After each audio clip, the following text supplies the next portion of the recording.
Hello and welcome to the watch along. It's a Monday night's watch along and it's a massive clash in the PRO14 as the Cardiff Blues welcome Edinburgh. It is a must win for the Blues. Welcome along to the watch along. Hope everyone is doing very, very well.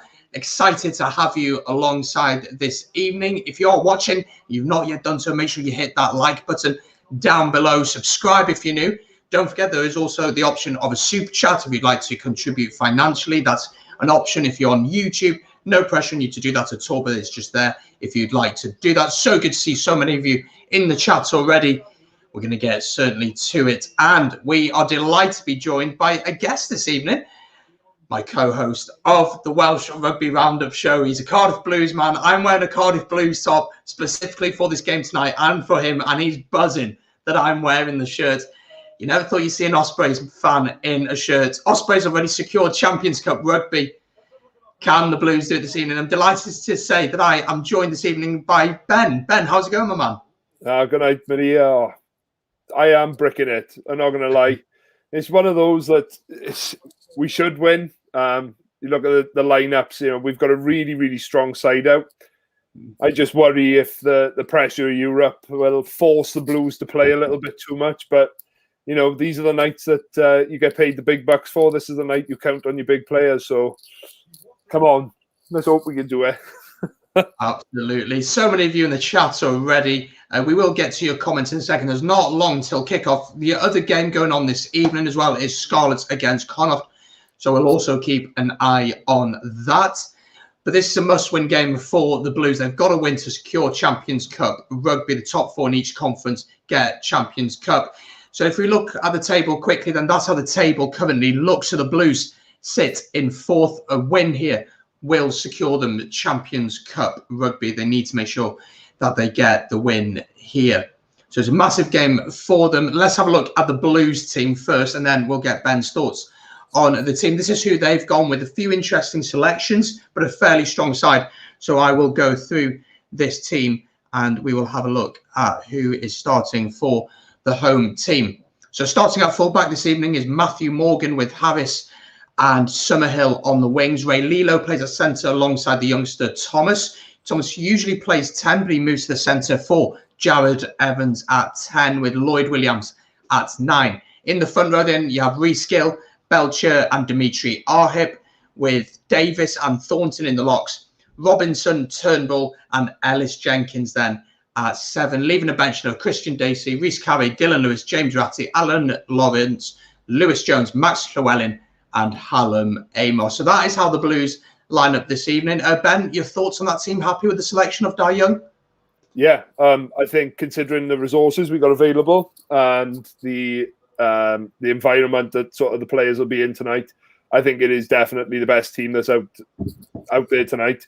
Like you said, interesting to see Ben Thomas move back into the centre, but when you've got Jared Evans available, you've got to pick him. He is that player that's going to create the spark and expose any gaps or any mistakes that this Edinburgh defence makes. But yeah, you look across that team, we've got international class everywhere. But for me, looking at that bench of those players that we've got available to come on, you know, we've got Rhys Carey and Dylan Lewis both been involved with the Welsh setup, and you know, given the chance and given a good run of form, they could well be back in the mix before we know it. You know, you've got the likes of Hallam Amos then to come off the bench after his injury against Ireland early in the Six Nations. So, yeah, the team is littered with quality. It's just a case now for the Blues, and as is always the case, they've got to bring it together tonight now. You know, looking at the predictions of the pundits on the coverage so far tonight, everybody's predicting a Blues win. I'm hopeful it's going to be a Blues win. It'd be nice if it could be a bonus point win and we see some flow in rugby, because that's definitely what we're going to need to do if we're going to be dining at the top table of Europe next year. Absolutely. We will get to your comments in a second, guys, but we're very close to kickoff, so I just want to go through the teams. Let's have a look at Edinburgh. This is how they line up this evening. So Damien Holland starts at fullback with Blair Kinghorn and Charlie Savala. Aroni Sow on the wings. James Johnston and George Taylor are in the centre. Charlie Savala is at 10 with Charlie Shield then playing at 9. In the front row, Bone Venter, Mike Wilhelms and Leroy Atalifo are in the front row with Magnus Bradbury, Andrew Davidson, Mesu Kunivula, and Luke Crosby play 6 and 7. And then the huge ball carrier that is Bill Matter plays at 8. How do you feel looking at that Edinburgh team? I think Bill Matter is a huge ball carrier. He's going to be a massive weapon for them to get over the gain line, isn't he? And then the flair of Blair Kinghorn on the wing is someone you need to keep an eye out on. Yeah, just over a year ago, my brother and I, we were up in Edinburgh watching this game, and Bill Matter walked past me because we're in Murrayfield. When you're there watching the game, you can pretty much stand near enough to the touchline. And Bill Matter was on the bench that night, and he came over to the bench at one point and he walked past me. Now, I'm 6'5", and he made me feel extremely intimidated. The bloke is an absolute machine. But yeah, his ability to carry the ball in one hand and create as much as he does, he's a great asset to have to any side. But they were talking about it in the build-up as well. Ironi Sow, I think he's a real threat out on that wing. He's so strong. He's deceptively strong as well. You wouldn't think it looking at him. And, of course, on the other wing, Blair Kinghorn, a man who, up until last year, was a Scottish first choice. So it's by no means a weak Edinburgh side. They'll be missing a couple of their key boys that are away now prior to the big game that is Friday night. We won't talk about that too much because I think I've just about got my blood pressure back down to a normal level. But yeah, it's a huge game for both sides. For Edinburgh, they want to close that gap. They still have those games in hand, so they can still take that 4th place in the conference away from the Blues. But let's see what happens. If we can play the wide, expansive game at the times when we know we can, I don't see why we can't win. Absolutely. Let's get to some of your comments. So many comments already. YouTube, obviously, Scottish supporting Scotland this evening. As Gregor says, it's on Premier Sport 1, so it's not actual watching of the game. It's a watch along. So it's on Premier Sports 1. If you want to watch the Scarlets game, that's on S4C, so that's free to watch. Good evening to you, Cynthia. Rugby Geeks, last night, Champions League music tonight. We have Jaws people. Brilliant to see that there. Let's have a look. Luke Conway's in the chat. Luke, how are you doing, my friend? Hope you are well. Christopher's in the chat. Thank you very much for liking the stream. Make sure you do that, folks. YouTube then on Matter says he has been classed. The man in the middle is Nigel Owens.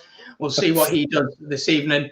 And we're ready for kickoff here. So predictions, Ben. How are you seeing this one going? Head over heart, or should it be a simple Blues win this evening?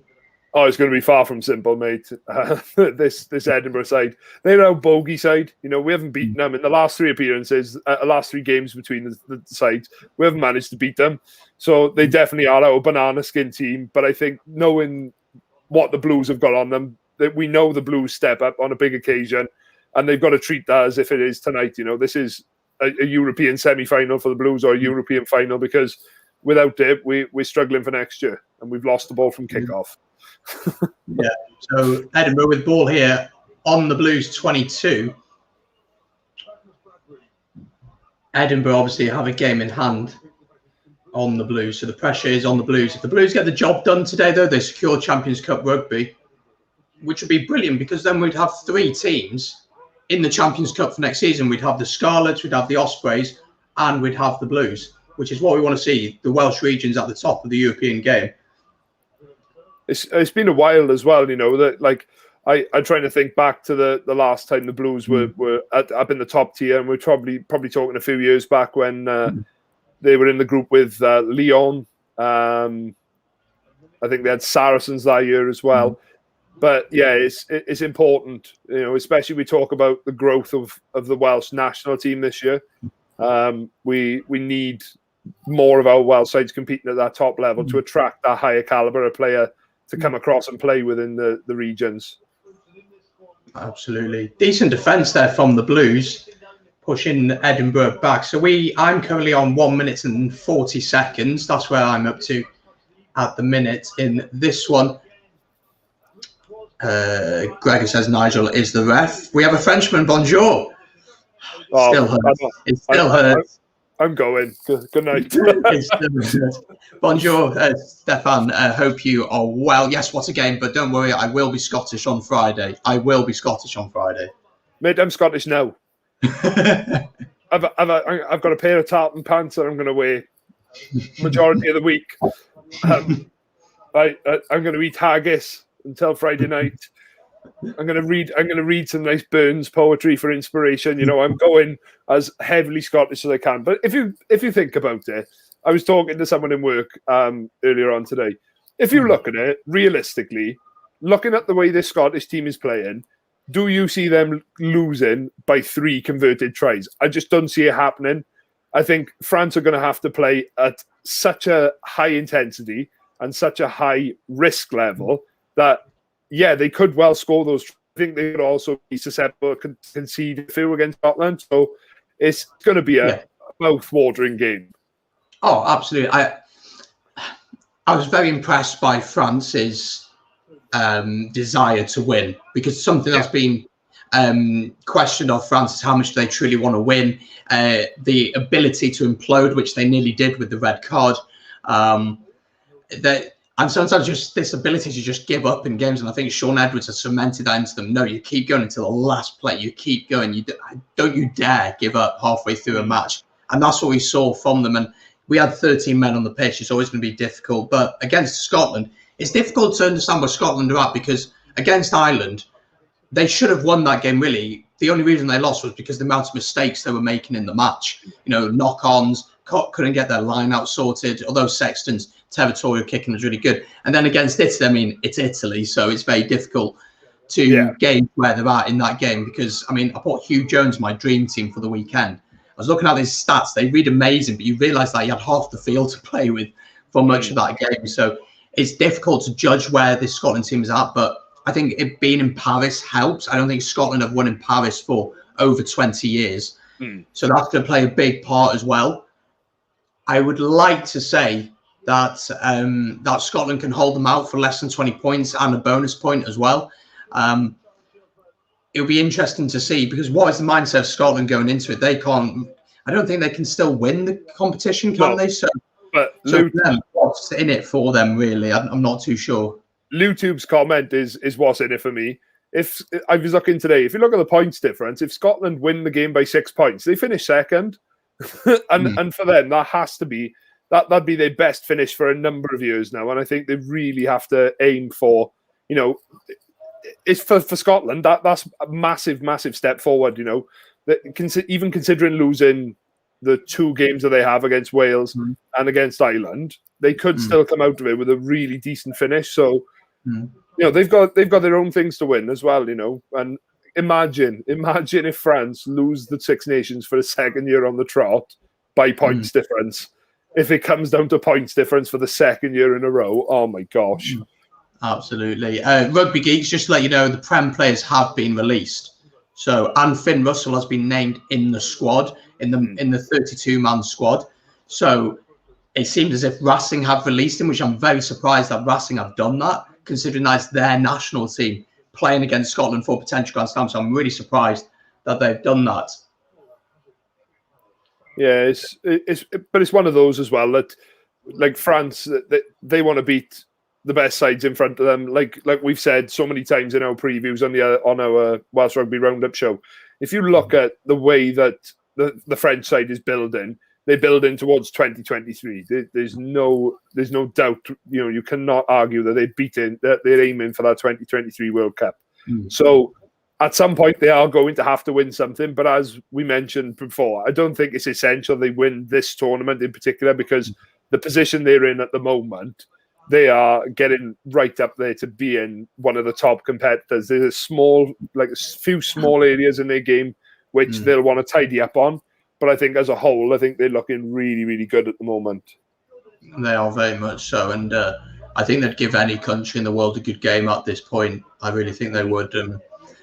Yeah, it's strange defeats, but it is what it is. But we hope for Scotland to do something here. Edinburgh have dominated the opening 7 minutes here. Blues not had much ball at all, but little mistakes from Edinburgh, knock-ons, and unable to really complete some decent passes. But Josh Turnbull pulls off the back of the scrum here. Blues just need a little bit of possession here. Yeah, and I think it's always the case, and I feel like I say so many times, Blues go into games really, really slowly, and they just look to sort of find their way in with their defence. You know, they want to try and work sides out from an early point of the game. I was looking, oh, that's ridiculous there. Bill Matter coming over there. But that it's one of those things that, like, we've got a strong defence, we're comfortable in defence, and I don't think that's been dented anyway at all by the return of Ellis Jenkins. We were talking just before we came online. Ellis Jenkins, considering the man has had over 2 years out of the game, he's come back in and he's come back to the highest level he possibly could at the moment. And he's absolutely smashing it. He's doing so well. Yeah, very much so. And if, as Christopher rightly says, their Scarlets have gone 5-0 up in this one. Connacht do have a scrum about 5 metres out here, and they are very close to the try line. So I'll just keep an eye on this one as we keep an eye on Edinburgh, who are also pushing the Blues back. So Connacht 5-0 down, but they're pushing as well. So we'll keep an eye on that throughout the evening as well. But yeah, Ellis Jenkins, he was so good, and he worked his way into that Wales squad, and he got that injury, which was so frustrating for Wales fans. But that battle at the back row now, we are so strong. Ross Moriarty can't get into the squad now because of, you know, Faletau, I think, has been playing the best rugby we've seen him playing for years. Tipuric seems to be back to that form of 2013, 2014. Navidi, I think, has been criminally underrated for years, and I think over the past 2 years, people are beginning to realise what he is doing and the impact that he has. He seems to do a lot of the dirty work and things that an average rugby fan wouldn't notice, but notices things like the breakdown, the amount of tackles you put in, the carries, and I guess, you know, the experience now that he has for Wales is massive. But no, Ellis Jenkins, great to see him back on the pitch, but he's not getting in before Tipuric, I can tell you that now. Oh, nice. But it was that point, like, if you look back to the last game he played for Wales against South Africa in the autumn series, him and Tipuric started. And like you said then, that would mean that someone, either Faletau or Navidi, misses out. And I think to leave either of those out, especially after this tournament, would be so harsh on them because they've both been so good. But especially Navidi, like you said, he's been one of those players that has been on the cusp of the Welsh squad on so many different occasions, and in my opinion, sort of under-selected in the Welsh setup. You know, he's a superb asset, and for Wales now, he definitely is one of our prime ball carriers. He got through so much work Saturday night. It was a joke, you know, and like you said, it's the unnoticed work, but sometimes those players that go under the radar, the players that are happy to just get on with the job that they need to do and get the job done. But you know, it's worrying for the Blues here at the minute. We're struggling to connect anything in the back line. Doesn't help when you've got players like Dimitri Arhep standing at second receiver. I mean, do your job in the scrum, Dimitri. We leave it at that then. There was an opportunity there to attack off a stolen line out, but I mean, tell us a little bit about Ben Thomas. You know, we saw him play. I did a watch on for months against the Blues, probably over a month ago now, and he really impressed me at 10. Tell us a little bit about him. What kind of player is he? What does he offer to the Blues? He definitely is a playmaker. I remember watching him for his first appearance when he came into the side and he played in the centre. And he's got a really, really nice pair of hands on him. He can kick off either foot and looks quite comfortable while doing so, which, especially tonight now, you'd imagine in those positions where, you know, we've got attacking scrums at the centre of the field, the Blues will set up with Jared Evans and Ben Thomas on either side of the field. I do think, however, and this is going to be controversial, especially with the arrival of Rhys Priestland next year, that he looks far more composed at 10 than he does at 12. You know, I watched the game against Benetton a fortnight ago now, and he played 10 that night and that day, and his control of the game, considering, yes, it's Benetton, and they haven't won a game this season, but they're one of those sides that, if you're not careful, and as the Blues found out, they were 2 tries down at halftime. And he's definitely one of those players to look out for in the future. But it's where he needs to establish himself in this Blues team now. I think he definitely has more of a place in the centre than he does at 10. not through his quality, but due to the fact that Priestland's coming across. Jared Evans is going to be at the Blues next season, and I don't agree with you, Brandon. He's coming to the Ospreys, and if you say that, I might cry, because you already took Anscombe off us, and Anscombe was getting up there as being one of my favourite Blues players. So yeah, it's one of those things. But maybe he won't go if we can get top flight Europe. Maybe he'll stay, please. It's interesting that you signed Priestland, because you signed Priestland, yet you got Jared Evans, who in my opinion is one of the most exciting fly halves in the league. Defensively needs to work on his game, in my opinion. I don't think he's ready to start for Wales regularly. But certainly going forward, attacking wise, he really reads the game well. He spots the gaps. He has brilliant feet, brilliant hands. So to bring Priestland in, for me, is a little bit of an odd one. I understand that Priestland will want to come home, and maybe potentially he's thinking about the Wales squad, although I think it'd be really hard for him to get back into that. He'd have to be playing really well, which he has been doing for Bath. He has been playing well for Bath, and Bath have been really poor this year. But what are your thoughts about that Priestland signing? Because I find that quite an odd one. It is one of those that, if you look at our 10 options at the minute, we've got Jared and we've got Ben Thomas, both young players, both players that want to make their mark, both in the league and obviously moving forward nationally, especially in Jared Evans' case. But for me, he's going to bring that experience. He's going to become that sort of, if you remember when James Hook came back to the Ospreys, I think it's going to be very much a case of that he's there to impart his advice. He's going to do whatever he can for the club. He's already mentioned in one of his interviews that he did that he's not coming back thinking about the Welsh squad. He's thinking about doing a job for the Blues and playing well for the Blues, which it's great to have. But like you said, it's a bit confusing considering that we've got this amazing talent in Jared Evans and he's still yet to put pen to paper. Great turnover, Dimitri. Dimitri Arhip, of course, former Ospreys prop, recently I think got over 200 appearances in the PRO14. Maybe that hopefully will be a momentum change. And I mean, you've hardly been out of your own half, so this will be your first chance really to get some territory, get some possession in an attacking sense, because it's been all Edinburgh so far. But on the whole, your defence has looked pretty solid. So yeah, and if you look at defensive stats across the league, we come out pretty high in most defensive stats in the league. We've got the second highest turnover rate, we've got the highest tackle success rate, so we're pretty shored up in defence. But it's where we come to attack that we start to struggle a bit. However, I think, and a player that we've got to talk about, especially in terms of that performance against Benetton a couple of weeks ago. Proving that age is just a number is really low. He has been sort of, if you remember back to Casey Laulala, he reminds me very much of one of those players that's come across to Cardiff, and he's given absolutely everything to this club. And in so many games, he's pulled us out of holes. He manages that defence. He's got a lot of young players around him, so he manages that backline really, really well.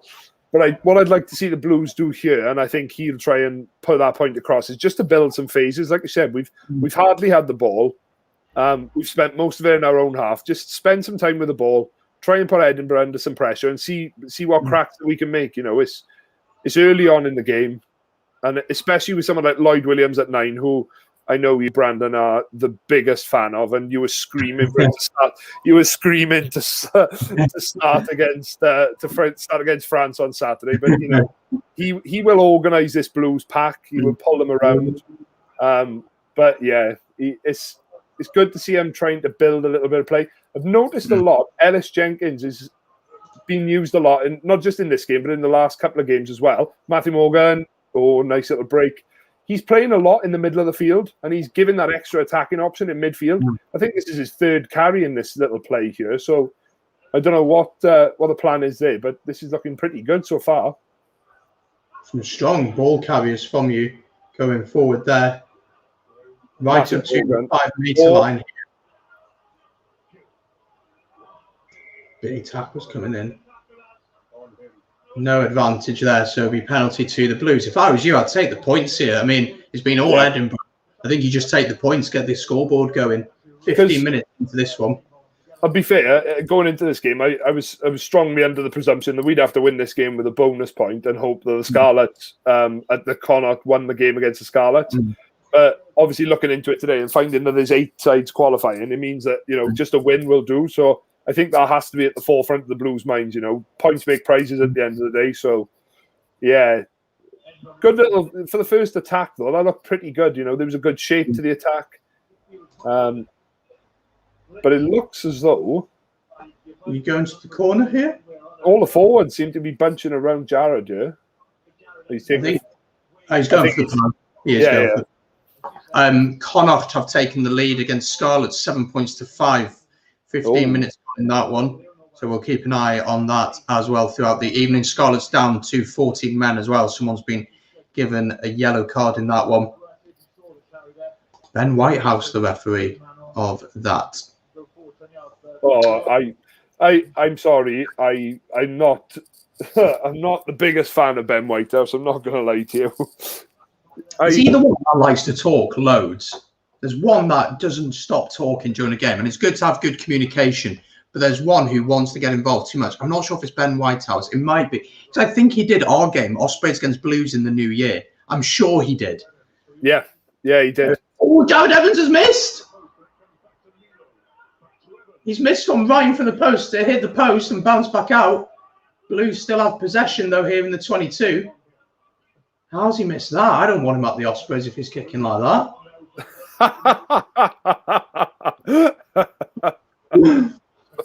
Oh, unbelievable. The banter has started already. I take back my super chat from Saturday. You horrible individual. But no, that's where you need. Now, I will say, though. Knocked on by the Blues. I would have loved to have seen Ben Thomas take the kick-in role on tonight, because I think that's one of Jared Evans' weaker points of his game. It's one of those things that he can do it. Alex Summerhill. That just needs to be dropped into the basket there. That was fired way too hard at him there. Summerhill looks like quite a strong runner, doesn't he? He seems to get on the ball, get some decent ground. Summerhill is one of those players that I don't think... I would love to see what the stat is for him in terms of his tries to game ratio, because he always seems to pop up with tries. He's there or thereabouts, and he's deceptively quick. He's just such a determined runner. And Jason Harry's on the other wing as well. He's one of those players that the Blues have always had there or thereabouts in and amongst the squad, and he's always really handy when it comes to Six Nations time, because he steps in when the likes of Jared Evans go. When Josh Adams goes. Obviously, Hallam Amos is up in the squad as well. But yeah, I agree with the Rugby Geeks. My nan could probably have kicked that one over. that was woeful. Yeah, you don't want him at the Ospreys next year, mate. We'll have him. Oh, okay. We'll let you have him. We'll have him. We'll see if you're battling for the European Challenge Cup if you lose this one. So we'll see. We'll have to wait and see. Mate, that's an interesting one going forward as well. Did you see London Irish's score on the weekend? No, I didn't. What happened in that one? Absolutely battered they were. By Bristol, was it? I don't think it was Bristol. Something tells me it wasn't, because I wouldn't have been surprised if it was against Bristol. Because Bristol, I'm having a look now. I'm determined to find it, because I looked at it yesterday and I thought, no, it was, against Sale. 41-13 they lost. Oh, wow. So the thing is with the London Irish side is, like you said, they play really, really well in patches. You look at that game against Bristol, when they were 4 tries down and they were pretty much out of it, and they came back to get a draw. And realistically, if that pass had gone to hand to Nick Phipps, that's try time, and they beat Bristol after being so far down. So, yeah, I think it's definitely, there's some really tasty ties in Europe next weekend, especially in the Challenge Cup, because obviously that's where the Welsh have got the biggest contingency. Yeah. Blues with a little bit of possession here. Go on, Nipper. Go on, Matthew Morgan. That is why he's one of those players. He plays at fullback, and I always wince because I think, he's had it under the high ball. But then he turns around and does stuff like that, and you think, mate, that's what you want. Nice bit of offloading. He was coming through. I remember Shane Williams said, he should be starting at fullback for Wales and things like that. And Going forward, he's brilliant. He's got a fantastic step. He's very, attack. Oh, Lilo's knocked it forward here for the Blues.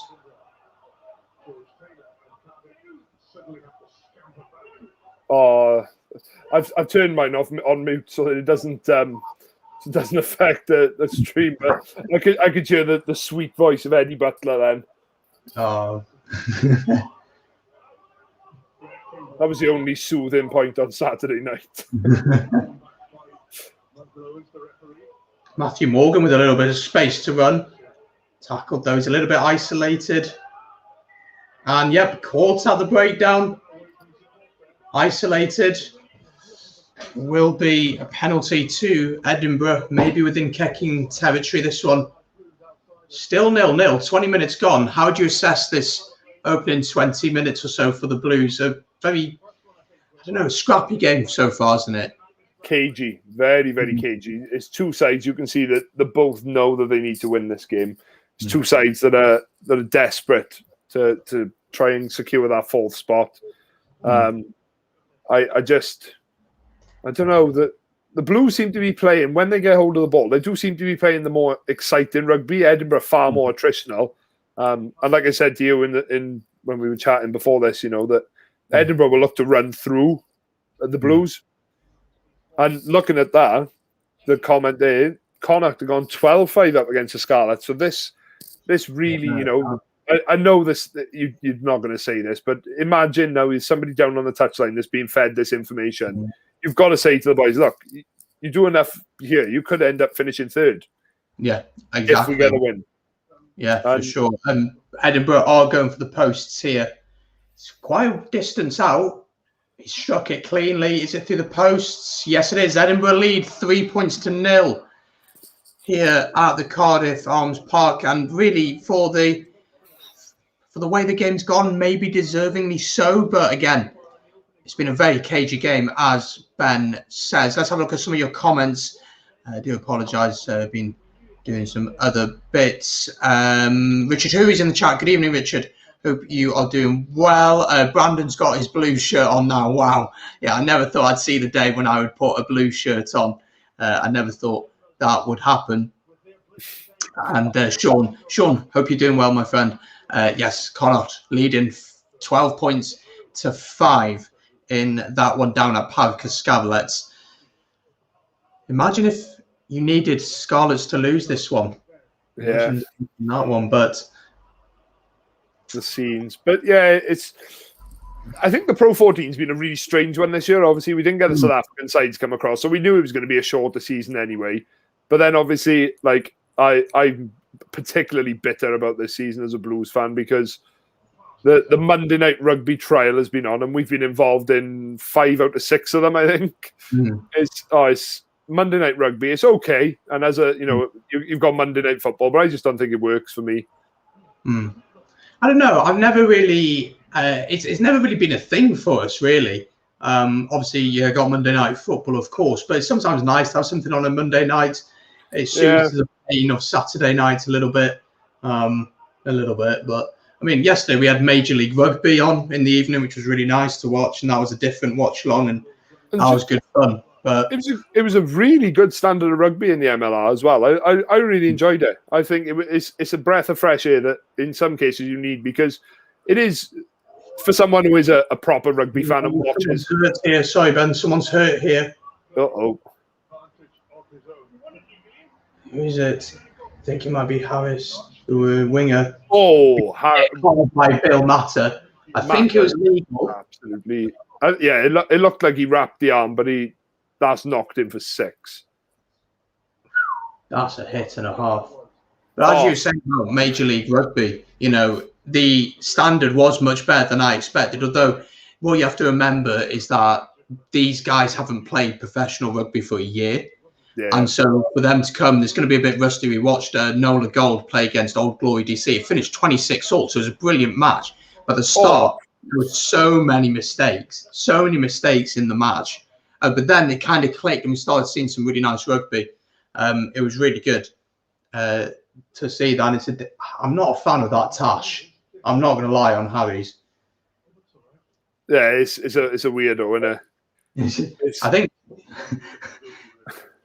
but also, you say about the tash, Bill Matta's hair. He looks like a Sonic the Hedgehog wannabe. Oh, when we talk about big hits, what a tackle from Monty Ioane on poor old Darcy Graham Saturday afternoon. He really hit him, didn't he? It was one of those where, like, nowadays you talk about, like, you're looking for that perfect tackle, you're looking for the arm wrap, and it's just the point. Darcy Graham's stud touches not even touches, grazes the grass. He timed it perfectly, doesn't he? Yeah. He just boom, straight through. The worst bit, though, is when you look at it in super slow-mo and you look at how Darcy Graham's head went back. Oh, my God. And he just sat there on the floor as if to say, I don't know if I can get back up from that. It was a heck of a hit. He actually put something quite funny on Twitter afterwards, which was good to see. Blues here are going to go for the 3 points. Jared Evans, hopefully, will get this one over. While we are talking about Italy, thoughts on Italy with the Six Nations. Really poor campaign, but there have been some bright sparks with the likes of Ioane, with Varney. Galbisi at the start looked good, but now he struggled a little bit later on. So what are your thoughts with Italy at the minute? We always turn around and say it, but I think that they are in that position where they're making small incremental improvements. And if you break it down, like if you put that Italian side into the second division this year, that Italian side would run away with it. And there's no doubt about it. Even against Georgia, they would run away with it because the standard they're playing is far better than the second tier. But like you say, every year is 5 losses, 5 bonus points conceded. And you, as somebody looking at rugby from a wider perspective, that's what you want to see. You want to see teams making progress every year in terms of results. And it's not happening for them. And like you said, they're a young side. You know, there's 19, 20, 21-year-olds in that starting team. And they're only going to come of age in the next few years. But there's going to be pressure, I think, not so much this year, just because of the position that we've been put in with COVID. But I certainly think once things resume to the new normal, as we'll call it, I think there's going to be far more pressure on Italy to be a silly penalty straight from kickoff. I think there's going to be far more pressure for Italy to have to start backing up these improvements with some results. But like you said, where do you see them getting a result from? You know, they looked at a few years back, they looked and they targeted Scottish game. Whereas if you look at the results across the whole Six Nations, Scotland beat them by a bigger margin than anybody else. Yeah. So, yeah, it's a difficult one with Italy. Scarlets have just scored. Yes, Sean. Scarlets have scored there. So that one is 10 points to 12. They will try and get that conversion. Edinburgh have gone to the corner here for a sloppy mistake from the Blues. But Italy's an interesting one. It's attacking-wise, they look good. But defensively, they look so naive. And I hate to say it, but sometimes they look like they give up in matches, which is not something that you like to see at all. I think Varney looks like a prospect, 19, born in Pembrokeshire, qualifies through his grandmother for Italy. Galbisi at 10 looks good, but I think he lost his confidence near the end. Blues have won the turnover here. Have a guess who's won the turnover for the Blues. Have a guess. Who do you think it is? It's got to be Dimitri Alhip or Ellis Jenkins, one or the other. Ellis Jenkins, of course it is. Mate, like, you know, you just can't underestimate how good Ellis Jenkins is. And the fact that he's come back in and he's still playing at this level after 26 months out. I know there's an article that's been written that somebody followed him for his time whilst he was going through recovery. Some really, really interesting stuff. And I know that he's been supporting Gareth Anscombe. And they've both, like, even though, because I know that Gareth Anscombe started his recovery at the Blues before he went across to the Ospreys and signed there. It was only a short period. But I know the two of them have stayed in touch and helped each other through. And, you know, we've seen some glimpses on social media that Anscombe is coming back. Rumours are that he's playing in the Rainbow Cup, which would be great to see. But, oh, my gosh. Lloyd Williams just absolutely engulfed by the Edinburgh second row there. No, it's good to see Anscombe coming back. Obviously, he was plan A for Wales. Bigger would come off the bench, something similar we're seeing now with Bigger and Sheedy. And I think that combination works really well. Obviously, he's been out for so long. with injury, and then he had another injury setback, if I'm right in saying. So we've not really seen him for the Ospreys at all. And it's good to see Ellis Jenkins back as well. You don't like to see players out for that long. Edinburgh here coming forward. They've got the advantage. Yeah, Blues slow to roll away there. Discipline has been a real issue for the Blues this PRO14 campaign. It really has. It just seems that we can never seem to compound any pressure because we're giving away so many silly penalties. I mean, you do a good thing and then you get penalised for doing something stupid. And I thought tonight you'd win the battle of the breakdown quite comfortably, if I'm being honest. Yeah, but it's just little mistakes. Reece Carey there just getting caught. Reece Gill getting caught. Not much he can do about it, but there needs to be better support at the clear out for him.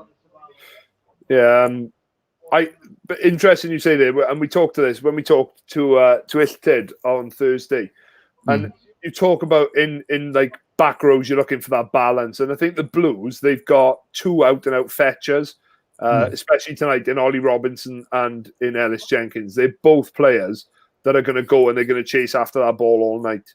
But I think sometimes they play so close to the line, especially with Ollie Robinson. He's one of those players that his technique either is spot on and perfect, or referees don't seem to like it because there is always that sort of that minimal second where it looks like his hands touch the deck before he starts to lift that ball. And some referees, see it as a position of strength. I like the way Wayne Barnes referees, especially when it comes to turnover penalties. He always says, and when he gives the penalty, is players in a position of strength. He's always looking to rip the ball. And that's how it should be refereed at the breakdown. But I think, yellow for Scarlett stays. Yeah, cool. He's off. Yeah. As Edinburgh come forward here, driving towards the 5 metre line.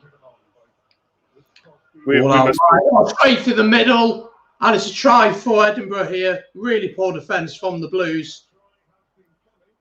Well, I'm way behind you then. I'm on. There we go. Hang on. You're not going to be happy with it. Really poor defence, and it's a try there for George Taylor. I mean, the Red Sea opened for him. That is perfect example there, and I'm almost certain looking at it, but for me that looks like he's gone around the outside of Dimitri Arhip. Why are you putting players like that in the middle of your defensive line? It really, really does baffle me. Yeah, he steps inside Arhip and Lilo. Now, Lilo should do better there. But, looking at the Arhip's coming around the corner. He's never going to make it in time. But, in fairness, for Lilo there, you're always thinking your inside cover is going to save you. Yeah. But when your inside cover is a tight head prop. So, Blues know they got work to do now. Biggest thing they need to do is to play the ball down in Edinburgh's half. And I think that's one of the biggest things at the moment why Jared Evans is not being considered in the Welsh setup, is that his general kicking game is not good enough. He should be marshalling this back line. You're not going to score tries from the middle of the pitch against Edinburgh. You need to, and I think this is one thing we're really guilty of, and especially this year, is we try and play the ball far, far too much. I know at one point of the season we've been compared to Zebra in the way that we go through phase after phase after phase when we're so far out and we're trying all these extravagant moves. We got the players to do it, don't get me wrong, but there's a time and a place for it. And we look quite threatening when we do it in and around the final third. But when you're doing it on the halfway line, Edinburgh will say, yeah, carry on, boys. We'll take that all afternoon. Absolutely. That's the thing. You've not really had enough possession in their red zone as such. And when you have had it, you've actually looked okay. That's the thing. You've looked okay. Oh, see, that's exactly what I'm talking about there. Ben Thomas looking for an option. The only option there is Josh Turnbull, and he fires a pass into his chest. Like, this is... They look like they haven't played with each other all season. There's not much cohesion really in this one. Yeah, Josh Turnbull's not expecting that, is he, at all? He's trying to offer almost a dummy run. Yes. And the speed of it, look at this. He proper fires it into him. That's the second one of those now that he's done, where he's really launched it into the midriff of the player coming onto it. You know, don't get me wrong, I've had this discussion with people many a time, and they paid lots and lots of money to be able to catch passes, but you know, at the end of the day, they are only human. You chuck a ball like that at someone, they're never going to collect it. No, not at all.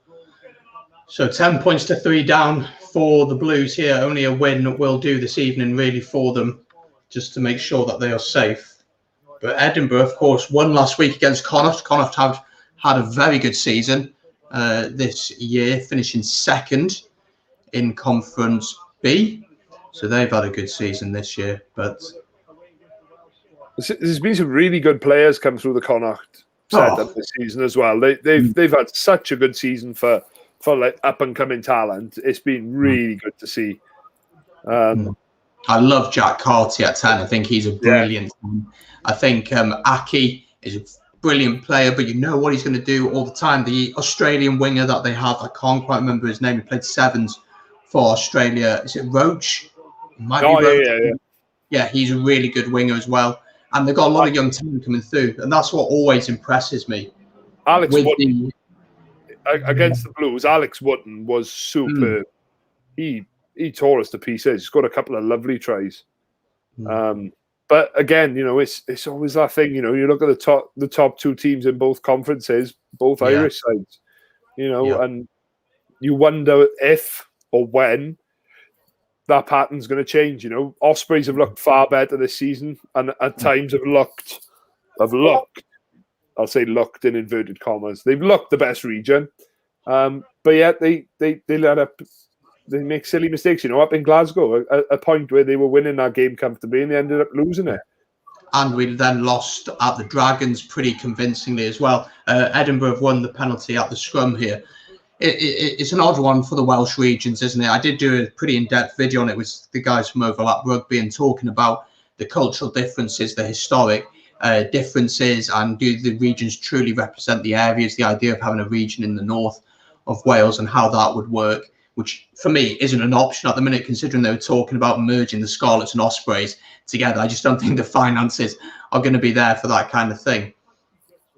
But, I mean, the Irish, though, it just seems, you look at Leinster's academy, and what impressed me with the Leinster academy is great players come through, but the mindset is always towards the national side. So if your player won't fit in your team, he goes to a different province and he fits in there and he does well there and he thrives there. In Wales, it doesn't seem to be the case historically. He doesn't fit in the region here, or he's too good for this region, so he goes across the border to England, or a few years ago was going across the border to France where all the big money was. I wonder if we'll start to see something similar. You know, I know at the minute we've got Gatland's law in place, which I wouldn't say is preventing it, but is definitely slowing the transfers of players going across, looking for rugby over the other side of the border. But the Blues give away another penalty there. That's you talk about compounding errors. You know, you lose a scrum in the middle of the park, you make a penalty here. Edinburgh go into the corner again because they need bonus point win. And at the minute, the Blues are doing absolutely everything to give it to them. It's one of those things that, and it seems to be a thing with all the regions in some aspects, is that at the time where you think they're looking the most promising, and you look at the time that they think that they're going to do really well, they slip up. You know, all the regions at some point this year have slipped up at a time where they really should have been pushing on. Yeah, very much. A big penalty to the Blues there. That's huge. I mean, if Edinburgh scored there, you really start to worry with the game just before half-time. Scoring just before half-time there would be really concerning for the Blues. I think for an Ospreys fan this season, it's been a very mixed year. We've shown a lot of promise. I think we just laid some good groundwork this year. I think that's what we've done really well. We've obviously seen how reliant we are on Myler and Webb, but seeing Joe Thomas score that try, great moment, absolutely brilliant. And at half-time, I'll share the clip of that. If people want to see that, people can have a watch of me enjoying Ospreys beating Leinster. But Seeing the youngsters come through has been really encouraging. And I think what's been really good this year as well for all the regions is seeing so many players committing to the region. So many players signing new deals, so many players coming back to Wales. We're seeing Will Rowlands, obviously, is coming back to the Dragons. Reece Priestland is coming back to the Blues. We're seeing players such as Wainwright signing new contracts. The Dragons, Jamie Roberts signing on once again. So it's good to see that players are committing to the region. And I think COVID has certainly helped with that because people want to be closer to home and with their families. So it's encouraging. I think the groundwork is done for the regions. I mean, you look at the Blues squad, it's a quality squad. They should be playing Champions Cup rugby every year. They just should be there. But for whatever reason, it just doesn't quite click. And when it comes down to the crunch moments, it just doesn't always work. It's always that thing that it's the sort of the chunking of the season. And it always seems that for Blues, if you split the season up into thirds, they have a really poor first and second third. And then they've always left it. Oh, good scrum penalty there. They're always leaving themselves a ridiculous amount of work to do in the final third of the season, especially this year with a shortened season as well. You know, some key results not going our way. You know, played Glasgow early on at Rodney Parade, lost that game in a game where realistically we should have won and we could have won it. You know, another game, a Monday night game against Ulster at Rodney Parade. In my opinion, still baffles me to this day how we lost that game. And then when you look at it in terms of how well Ulster did in the season, that could have been a pivotal moment for them. So for the regions, it's like you said, the groundwork is there. That, you know, we've got the players coming back. We've got, I think we have got good coaches in place. I know somebody was saying the other day, is it the quality of the coaches we seem to be employing? And see, why are you going to the back of the line out just outside your own 22 when you're defending? It baffles me. This does. It's almost the Blues don't want to. Blues putting a little bit of pressure on themselves here. Edinburgh probably final attack of the game, of the half. Sorry. And if Edinburgh get a score here, you think the Blues have to come out second half chasing the game, and if anything, that just opens up to more pressure from Edinburgh. They really, really need to start to wind things up in the second half of the Blues. But that's where I think this game we're going to be really fortunate. You look at the Blues bench, we've got three internationals that are there ready to come on, you know, Carey, Dylan Lewis, and Hallam Amos. And I do think Hallam Amos will come on quite early because I think a player like him, no. Come on now, Nige. Was that not? That was a knock on. For the Blues. I think the only thing you can say for the Blues has been encouraging is that when you have had the ball, you've looked okay, but you just haven't had enough of it. And as you said, the bench is strong, but it's just these stupid little errors that are creeping in now. But it's still only 10 points to 3. In the other game, Connacht have gone even further ahead, 19 points to 12. And they've got a driving maul on the 5-metre line of Scarlets. Scarlets, of course, still down to 14 men after the yellow for the high tackle in that one. You've got to say for the Scarlets, they've had a miserable couple of weeks. You know, they went out to Munster, and although the scoreboard in the end didn't look as bad, they were bullied in that game. Munster showed their class throughout, and now obviously they're having a bit of a tough time against Connacht. But the thing for the Scarlets as well, you know, you look back a few weeks ago, travelled up to Edinburgh and got a win, a bonus point. I think it was a bonus point win up in Edinburgh.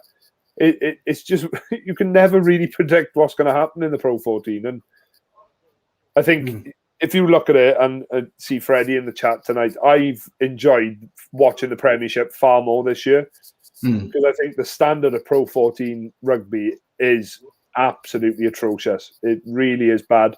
Sometimes, you know, there's been a few instances across the season where people have put it down to the standard of refereeing. I think that's to blame to an extent, but I just don't understand where, you know, the Premiership is exceeding so much there. It's a far more attacking brand of rugby. It's a far more attractive brand of rugby to watch. I think the thing with PRO14 is you've got the top teams such as Leinster, Munster. Of course, that's the PRO14 final on Saturday. We'll be doing a watch on for that one. They're both very power orientated, aren't they? You watch them play and it's forwards carrying, getting over the game, like big ball carriers such as Damien Diolande, you know, just absolute ball carriers. Cardiff Blues have actually been penalised at the scrum here. I think if the Blues have got any chance of getting anything out of this game, they've got to change that front row soon. Yeah, I wouldn't be surprised to see some changes at half time. Reece Gill, he's having a torrid night, really starting to struggle. I think if Edinburgh take the corner here, it shows exactly what they're looking to get out of this game. But realistically, is it going to have a detrimental impact? Go to the post. Nigel said they've got to go to the post. So they'll go in with a 10-point lead at half time if they can get this one. I mean, it's just not click for the Blues this evening. But on the PRO14, I think there are some good games. I think the Ulster-Leinster game was a really good match. And I think the final will be a really good game. I would still back Leinster to win that one. I think they're back to their best now. But then the difference in quality between Leinster, Ulster, Munster, I don't think you'd even put Connacht in that bracket, but between them regions and the rest is massive. It's worlds apart. And I think that's going to show in Europe over the next few weeks. We've got Newcastle Falcons at home. Hopefully we'd have all our internationals back for that. I'd probably just get the job done. Connacht gone further ahead now, 24-12 according to me now. 26-12. Yeah, have indeed. So is that a bonus point at half time? He misses the penalty. It remains 10 points to 3, so it is half time. That's huge.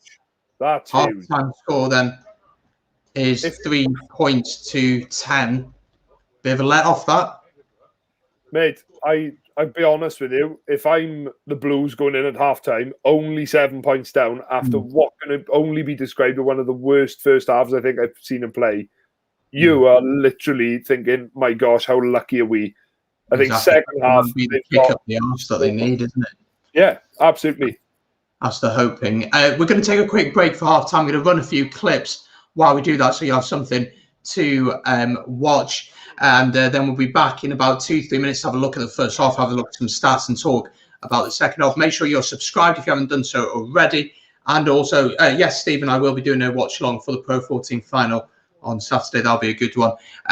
Make sure that you have subscribed, like the stream. And if you want to, you can use the option of a super chat as well. I'm going to share the lovely video clip of the Leinster against Ospreys reaction so you can enjoy that. We'll be back in a second. Don't go anywhere. To go. I mean, I'm not saying we're going to win this, but do you know what? We get a try, though. We go up the other end and we score another one and we win and we beat Leinster. Maybe I'm being a bit optimistic, but it's a possibility. It can always happen. Harry Byrne kicks. Oh, charge down! Go on! Go on! Go on! Yes! Get in! Where's that come from?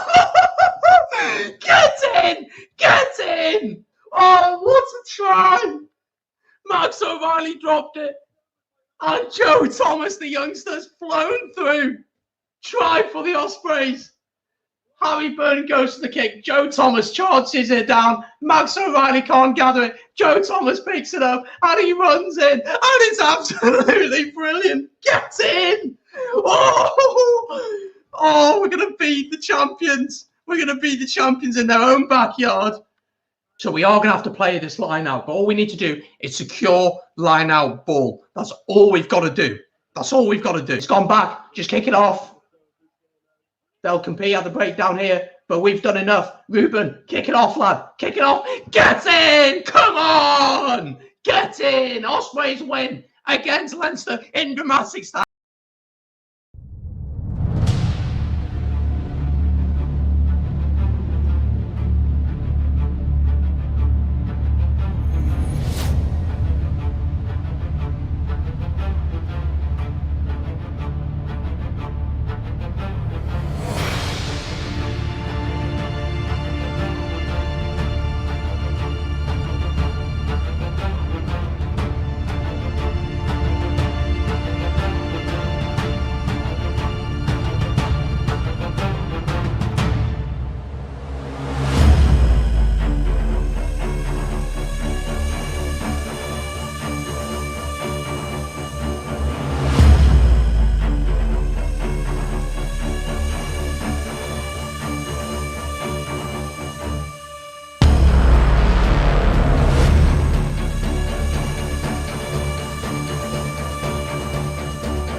So there we go. I am back. It is half time in this one. Cardiff Blues trailing, have it all to do in the second half.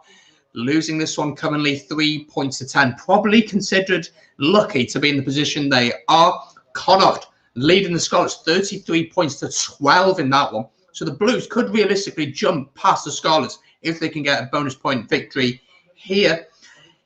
Wow. Bit of an odd first half, that one. Let me know your thoughts in the chat.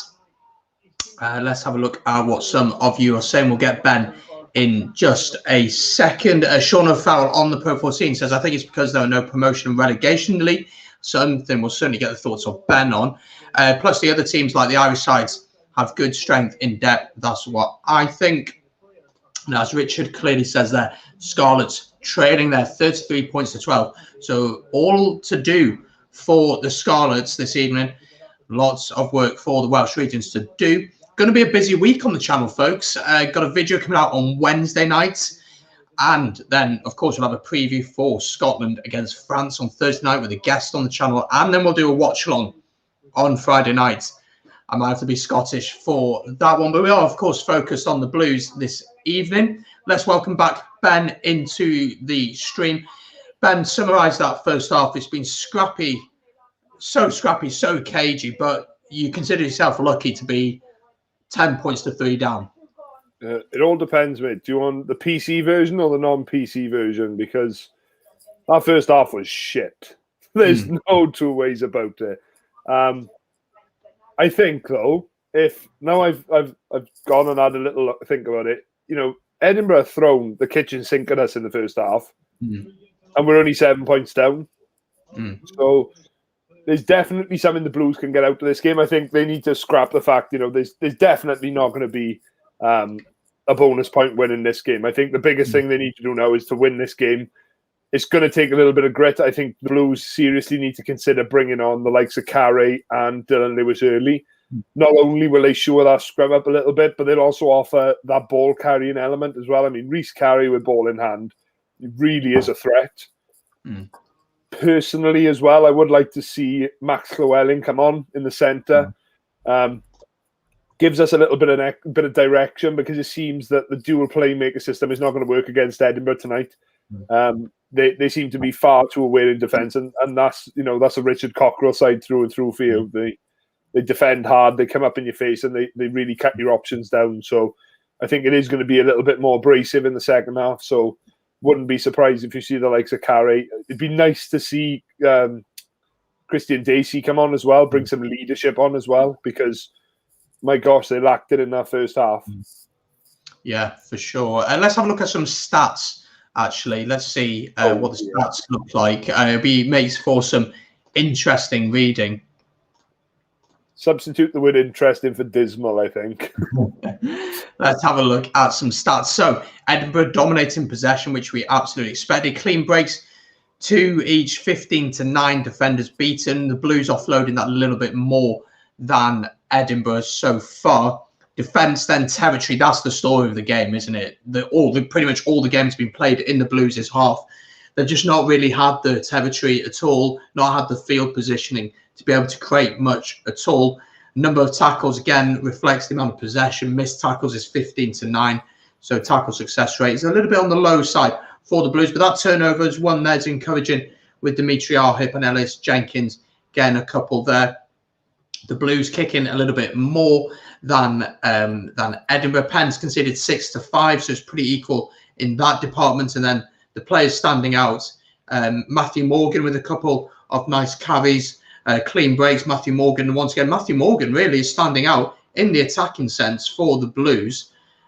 What is the recipe for success in the second half then for the Blues? What do you need to do? Because for me, I think you just need a bit of possession, because when you got possession, you look dangerous, don't you? In the right areas of the field. I think we really need to start to, like, that territory stat for me explains everything, why we're at where we are at the minute. We're not playing the game in the right areas of the field, and this is where Jared has got to step up now. He's got to get the boys around him and say, look, you know, give me the platform, give me that secure platform we need, and I'll put us around the field, and I'll put us into those places we need to be to put pressure on. You know, this Edinburgh side are happy to attack, but they're not going to be happy holding on to that ball in their own 22. So play sensibly, put the ball where it needs to be, apply the pressure where you need it, and then the experience of the likes of Ellis Jenkins, Ray Lilo will come through. I just think they really need to front up and cut the error count out. I mean, it's, we said about Ben Thomas, those 2 passes early on in the first half, go into people's chests, probably the same speed that you would if you were trying to make a pass out to the wingers. Yeah. So, yeah, play sensibly, keep hold of the ball and go through some phases, because I think that's what, considering that we've been dominated as much as we have in terms of the territory, we're only 6 tackles less than what Glasgow than Edinburgh have had to make, which to me was gobsmacking. It seemed like that's all we did in the first half was defend. So there are some promising things for the Blues. The most promising factor is they're only 7 points behind, whereas realistically, you looked at it at one point, it could have been 14 with that penalty at halftime. It could have even been 17 points, which for me, that would have been game over at that point. So they're still in the game. I think get an early try here, put some pressure on, nice early try. But yeah, come on, the Blues. And the opportunity is there. The Scarlets are having an absolute stuffing, which I didn't see coming. Yeah, 5 tries they've conceded already. I thought it'd be a good chance now, just before the second half kicks off, to talk a little bit about the Welsh Rugby Roundup show, because obviously we're both involved in that. Both hosts of the Welsh Rugby Roundup show. We do a monthly show where we round up everything in Welsh Rugby, but we've also had the pleasure of chatting to a few former players, got some few guests hopefully that we're going to get on. So tell everyone a little bit about why they should check out the Welsh Rugby Roundup show, because a few people may not have seen it before. Yeah, it's something that I've become a part of in recent months, and it's great because it's not, we're not saying that we're always right, and we're not saying that we know absolutely everything there is to know about rugby, but we're 2 guys absolutely love rugby. I love absolutely everything, all Welsh rugby, and I think we put that into absolutely everything that we do, every show that we do, every interview, every preview. We fill it full of our passion for the game and our passion for just rugby in general. I felt quite emotional saying that. Then a little tear come into my eye. Then, but no, I fell in my heart as well. Yeah, come across and check it out, guys. We've got some great stuff coming up. As long as Brandon doesn't ram it down my throat that he's an Ospreys fan too much, we should be absolutely fine moving forward. Yeah, especially this evening. I've got a Blues top on this evening. Mate, so. I'm not going to lie to you. I've already screenshotted it, and it's already my wallpaper. Absolutely love it. It's absolutely fab. This is. I'm going to get you in an Osprey shirt one day. I will get you in an Osprey shirt at some point. So yes, guys, do check out the Welsh Rugby Roundup show. There's a link in the chat. Make sure you like and follow the page. We've spoken with people such as Warren Abrams, the women's head coach, Jonathan Evans, former Scarlet scrum half on the Dragons. We've spoken with Spiky Watkins. Who else have we chatted to? Someone else. I should remember. And we are going to be chatting to, I can't say his name, but a former Dragons and Scarlets centre and a Bristol centre. So you might be able to work out who it is. We're going to be speaking with him over the next couple of weeks as well. And lots of plans to chat to. Loads of former players, current players. So make sure to like and follow the page and to keep updated on all of that. The Sin Bin says, come on, you Blues. I mean, they need a good... there it is. Come on. They need it, and they've got one here. They've got the penalty. They're going to go for the line out. I mean, an early score will just calm things down a little bit. And this is exactly what I said. This is an opportunity now. They've taken the line out where we're roughly midway into the 22. Take this ball down now and just drive for a short while, maybe. But yeah. Good drive. Yeah, looking good so far. Good shape. Ref calls once. Having been down at the Blues quite a few times, sometimes you get the players come across to the touchlines after the game and they sign some autographs and what have you. I don't think TV does it justice, just how tall Rory Thornton is. The bloke is absolutely enormous. I remember talking after, I think it was a Scarlets game.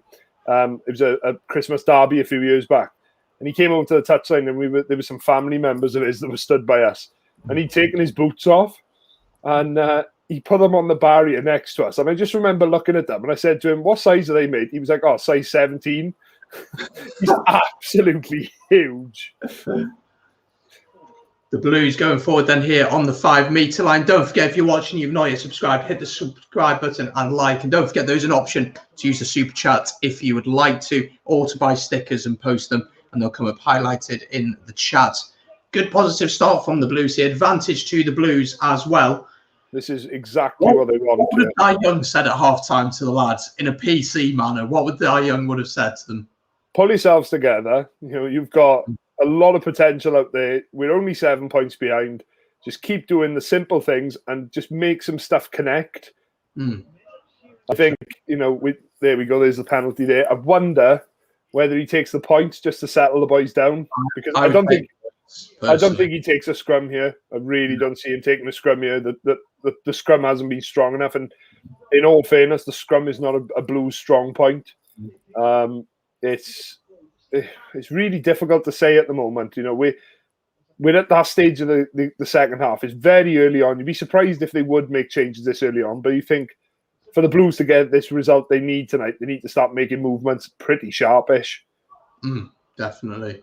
Still haven't seen whether they're going for posts or not. I assume they are, the fact they're taking such a long break. Yeah, so. Go for the post. Ryan from the post. Jared Evans can't miss this one, and he doesn't. So the Blues are up to 6 points, 6 points to 10 in this one. 4-point match. But Blues, good positive start that. Yeah, and that's exactly what they would have wanted. Settle the nerves down, cut that deficit, you know, and now it's all about a good exit. And again, just putting that pressure on in the midfield, because Edinburgh will make mistakes if our defence, which is, you know, it hasn't shone up as well as he usually does tonight. But if our defence can get on top, Matthew Morgan coming and taking high balls like he's Lee Byrne, you know, he's up in the air for an hour or so then before he came down. But yeah, it's a promising little start here. And your defence seems to be Bill Matter, ball in one hand, sprinting up the field. That is not what you want to see. My God. That bloke is an absolute athlete, isn't he? Oh, he's massive. He's like, you know, these Fijians, they just have this natural, like, size, but speed as well. Technical skill. They run with one hand and offload. I remember when Nakarawa was in his prime. He's past it now. He looks, no disrespect to the guy, he looks overweight. He's going to go to Ulster, and I don't know how much he'll really play.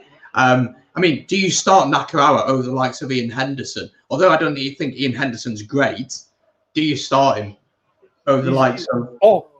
See, now that was there with Jared Evans. He just picked his head up and had a little look and thought there might have been a half gap. Looked like there's an injury here to one of the guys that went up for that high ball there. But yeah, Nakarawa, I watched the Dragons game yesterday, and he came on quite early. One of the Glasgow boys picked up an injury, and he looked really, really, I wouldn't say out of shape, but he definitely he didn't look match fit whatsoever.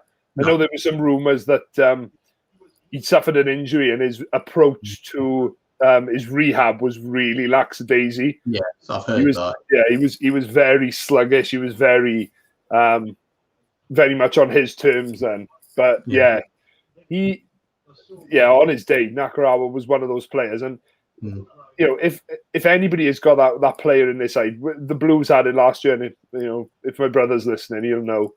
Nick Williams last year, you know, if there was anybody that you'd love to see running up the middle of the field with the ball in one hand, that it was Nick Williams. He massive ball carrier, ball carrier.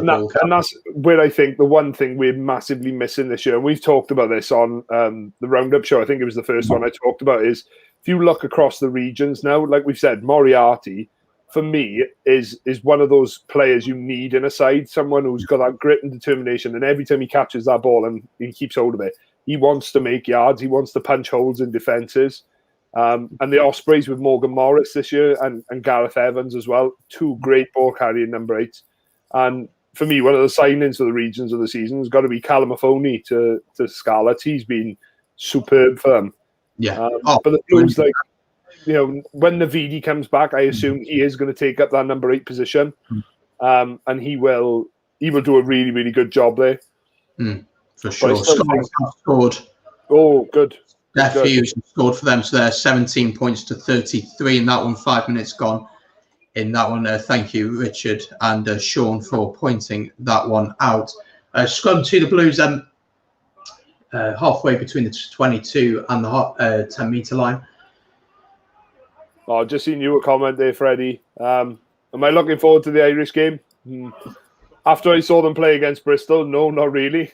I think it'll be an interesting game, but I just think that London Irish bench they seem to be using at the moment, that's a superb scrum from the Blues. Sorry. Just wait till you see the Matter hit. Uh-oh. No. Oh, shh. It's like Saturday all over again. Lloyd Williams out of nowhere. Oh, he's missed the pass. Lloyd Williams broke like. Oh, see, mate, that's why you should be starting for Wales. That's why you should be starting for Wales. Look at that line break ability. And then the pass. Oh, mate. That wasn't a bad pass. That was just slow support. Usually it's the scrum half who's on the support line, isn't it? Yeah, he was almost looking for himself. See, this game is definitely going to open up, and if it does open up, the Blues are going to be absolutely loving it. Oh, I genuinely thought Matthew Morgan had taken another high ball then. You get a bit excited now, he is. He's taken 2. He thinks he's about 7 foot tall now. I'll be here come Edinburgh on the outside. Hold him up. Hold him up. Good. Penalty yes. to the Blues there. Let's have a look at some of the comments because there's a few interesting ones coming in. Stephen says, let's hope the Blues can win this and secure European rugby. Rugby Geek seems to think that should have been a red. We might get a chance to have a look at it again. We're looking at it here. Let's have a look. Ooh. Is that for the Matter hit? Yeah, potentially. Is there a wrap? The left arm does slightly come round. I'd be interested to get your thoughts, Ben, on that. This was something, and I was going to ask you earlier on what your thoughts were on it. The Bundyaki red card. Now, for me, if you'd have talked years ago, well, maybe even a year ago, he's made a wrap in the tackle, and for me, it's a good tackle. But then you look nowadays and you look at what the mitigations are. It doesn't matter whether the arms are wrapped or whether there's no arms at all. You look at that instant contact with the face, and then that is what, it no longer starts at yellow and works up. It starts at red and works down. And I think that although Bundyaki, it was a red card, I think he was extremely unlucky for that because maybe half an inch lower, and that's a superb tackle. But for that there, I think there's enough in it to say the Matter is trying to wrap, but he just hits so hard. Poor old Alan Summerhill, he's not the heaviest of blokes anyway, and as soon as that contact is made with Matter, his arms are not tend to wrap around to make the tackle. It's more to catch him from flying away. I think the one with the Bundyaki, I mean, I can see why people would be annoyed with it. Yeah. But he made contact with the head, and as you said, a ref has to work from a red down. He doesn't work from a yellow. The question is, it's a red. Okay, can I work my way down from here? And at the end of the day, he said there's mitigation with him like dropping a little bit, but for me, it is a red by law. Yeah. And we have to be protecting players. It's so important. We've seen, with so many players having injuries and having effects later on in life with concussion and dementia setting in and things like that. And obviously, recently, I think about 6 months ago, we saw a player in France, a young kid, die from a head injury in France. So it needs to be kicked out. But I understand people are getting frustrated with it. But at the end of the day, the ref is just doing his job. Yeah. That hit there is it's 50-50 because there is slight wrap. I think it looks worse in slow motion. Everything looks worse in slow motion. And I think that's the biggest thing. You've got to see things in full speed. And like you said there, that is clearly the instance. The Matter has just hit him so hard that he can't get the full wrap around because Summerhill's already gone back a yard or so. But yeah, it was. I don't know about you, but I think this weekend, in terms of the standard of refereeing in all 3 Six Nations games, I think the refereeing was impeccable. And especially in the Welsh game, there was a few calls that some people say, I know Galtier came out and said about Wales's red card, and there's a few Welsh fans that have spoke about some other decisions during the game. But I think on the whole, the standard of refereeing in that game showed exactly to the rest of the world what refereeing should be like. And I know, because I heard Freddie talking about this in one of the streams you were watching. For me, top two referees now that Nigel is retired are Wayne Barnes and Luke Pearce. Yeah, I thought Luke Pearce. Honestly, Luke Pearce was so good. I thought his communication with Wayne Barnes, the communication was always there. The Josh Adams try for me wasn't a try, but the reason it was given was because the question Luke Pearce asks. If he asks, is there a clear grounding, it's a different question, but he's asking, is there any conclusive evidence to show why I cannot give the try? And, there isn't enough evidence there. For me, though, that's not a try, but because of the question he's asked, it's got to be given as a try. Blues are attacking here. Sorry, 5 minutes out. Ooh. Big chance here. I mean, the Blues have had the dominance in this second half. Seem to be on the right side of Nigel now as well.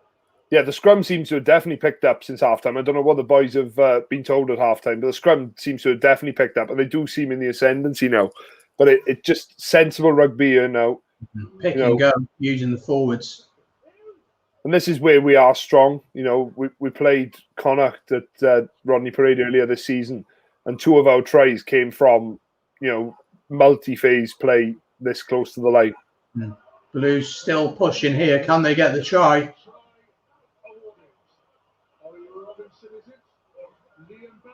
Yes! Liam Belcher is for the Cardiff Blues. Right. Liam Belcher gets over. Scarlets have scored in their game, so that is 26-33 in that one. So Scarlets batting their way back. As the Blues take the lead in this one, 11 points to 10. Mate, I think we're watching the wrong game. If we're going to Scarlets top, we'll do a quick changeover. No, that's if you look at the first 12 minutes of the second half, that's exactly what the Blues deserve. They've been really good. They've weathered some really heavy Edinburgh defence. And the fact of the matter is, Edinburgh have already brought on 3 subs, which I don't know whether they're tactical subs or whether the toll of hammering into this blue wall is starting to see dividends in the players. I just think they need these calming influences now. Your Turnbulls, your Ellis Jenkinses, your Halaholos, your Lilo, to just say to them, look, boys, we're coming back into this game now. Take it one step at a time. We're not a million miles off. Just do the simple things well. And that's got to start with a good exit here from kickoff. Yeah, 13 points to 10. A brilliant start from the Blues in this one. And we'll have a look at the benches in about 5 minutes, but you look at the benches and you really see the quality that the Blues can bring on compared to Edinburgh. Yeah. But good start from the Blues. An injury for one of the Edinburgh players here. They're just going through stretchers out, which is not something you ever like to see. Oh, dear. Yeah, it doesn't look too good. I think it's a knee injury potentially.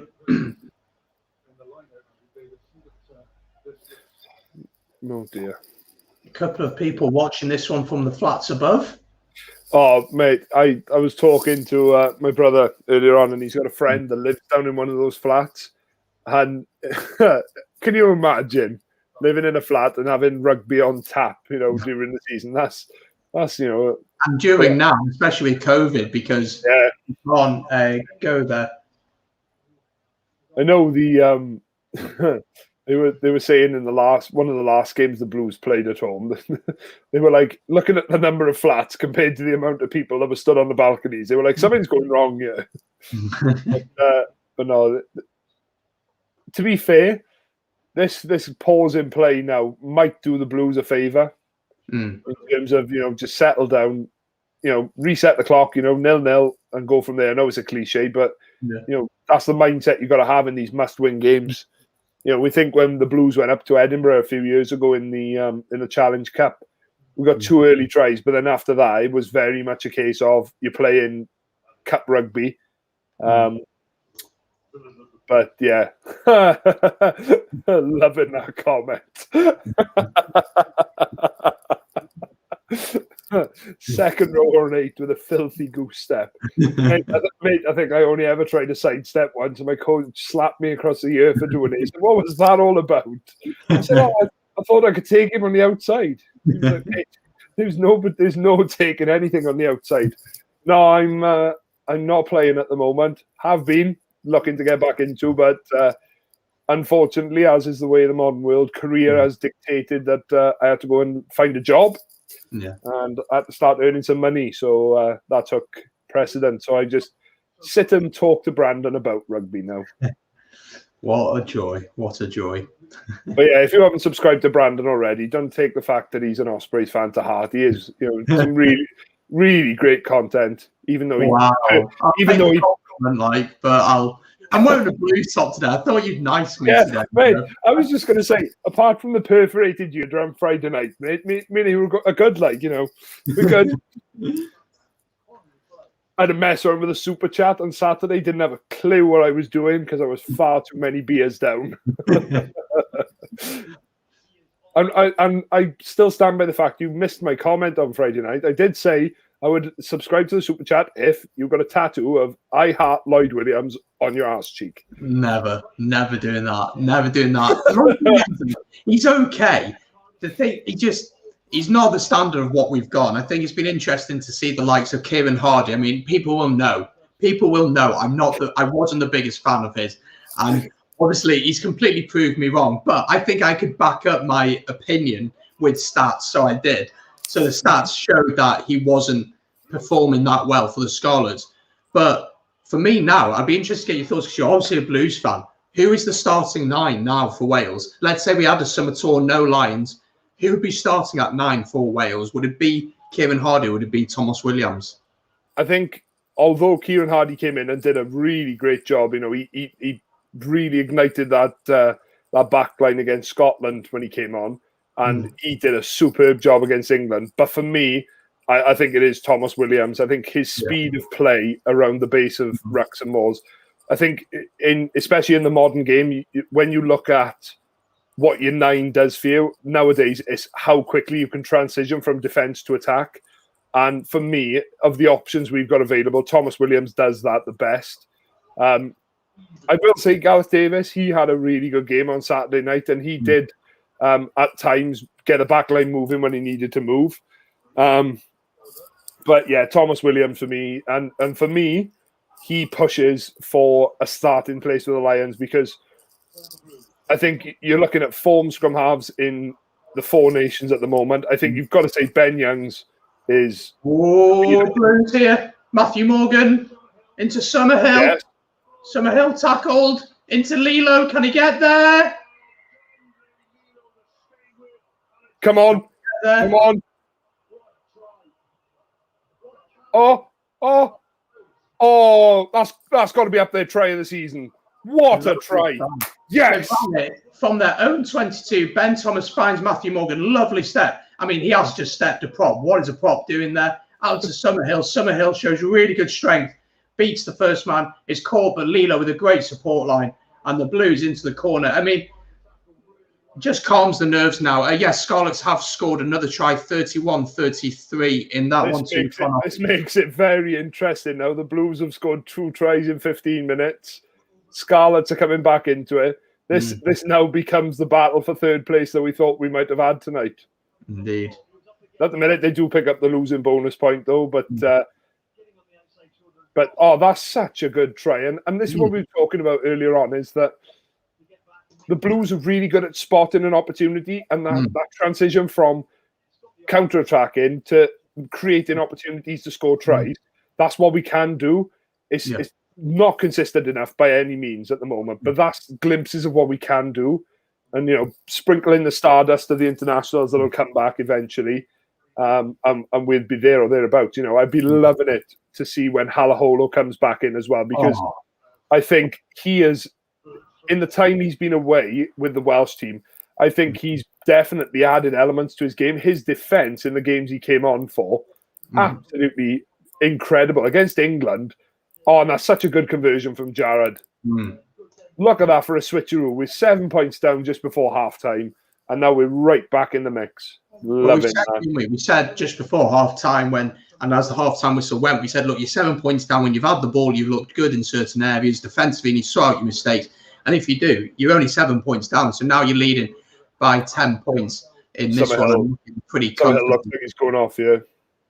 Yeah, I think he is going off. What impressed me with that as well was Ben Thomas. His awareness just to get the ball out, just to be confident to do that, just keep his composure. And then Matthew Morgan with a brilliant step as well. That shows you the playmaker in Ben Thomas. That he's looking for those opportunities constantly. He could have so easily kicked that ball away downfield then. But like we said, when you talk about that transition from defence to attack, he saw an opportunity and he took it with both hands quite happily. Massive good tackle, though, on him. Good clearance, Lloyd. Now, I want to get your thoughts on this because for me, it made no sense whatsoever on Saturday night.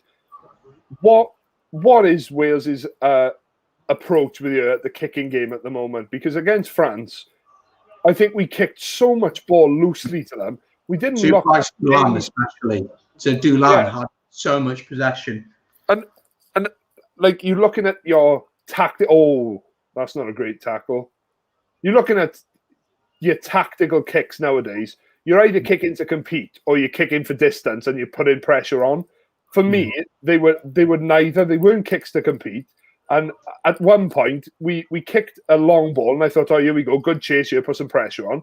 And we were absolutely, I think the first person that got it was Tipperick, and he was, considering that at that point, we were way, way into the game.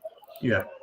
But, yeah, I think, you're right, Freddie Evans needs far more control to his game and to be able to manage that game as well. Yeah. Oh, opportunity for Edinburgh here. Good tackling, though. But yeah, back to when we were talking about scrum halves. I think Thomas Williams is the form 9. I don't, and it's an outsider chance here. I would not be surprised if Cooney goes on, if there is a Lions tour, if Cooney is involved, because as is so often the case, players that are not getting picked at international, it doesn't necessarily mean they're not going to get picked at Lions. You look at Keith Earls back in 2009. He hadn't even been capped internationally when he got on the plane to South Africa. Edinburgh here, 5 metre line. Oh, no. Score, and they have scored. George Taylor's crossed for Edinburgh. And see, that is what you talk about. That is what you don't want to be doing just after you've scored a try. It's going to go right down to the wire, potentially, this one.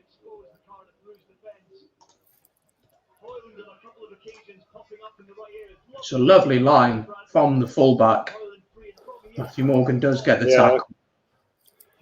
Yes. But yeah, back to the kicking thing for Wales. I mean, I was surprised we kicked that much. I understand you need to play in the right areas of the pitch, but if you're kicking that loosely to the likes of Duran, to the likes of Penaud, to Vakatawa, Jalibert, who once again had a brilliant match, and I thought DuPont's try, I mean, incredible.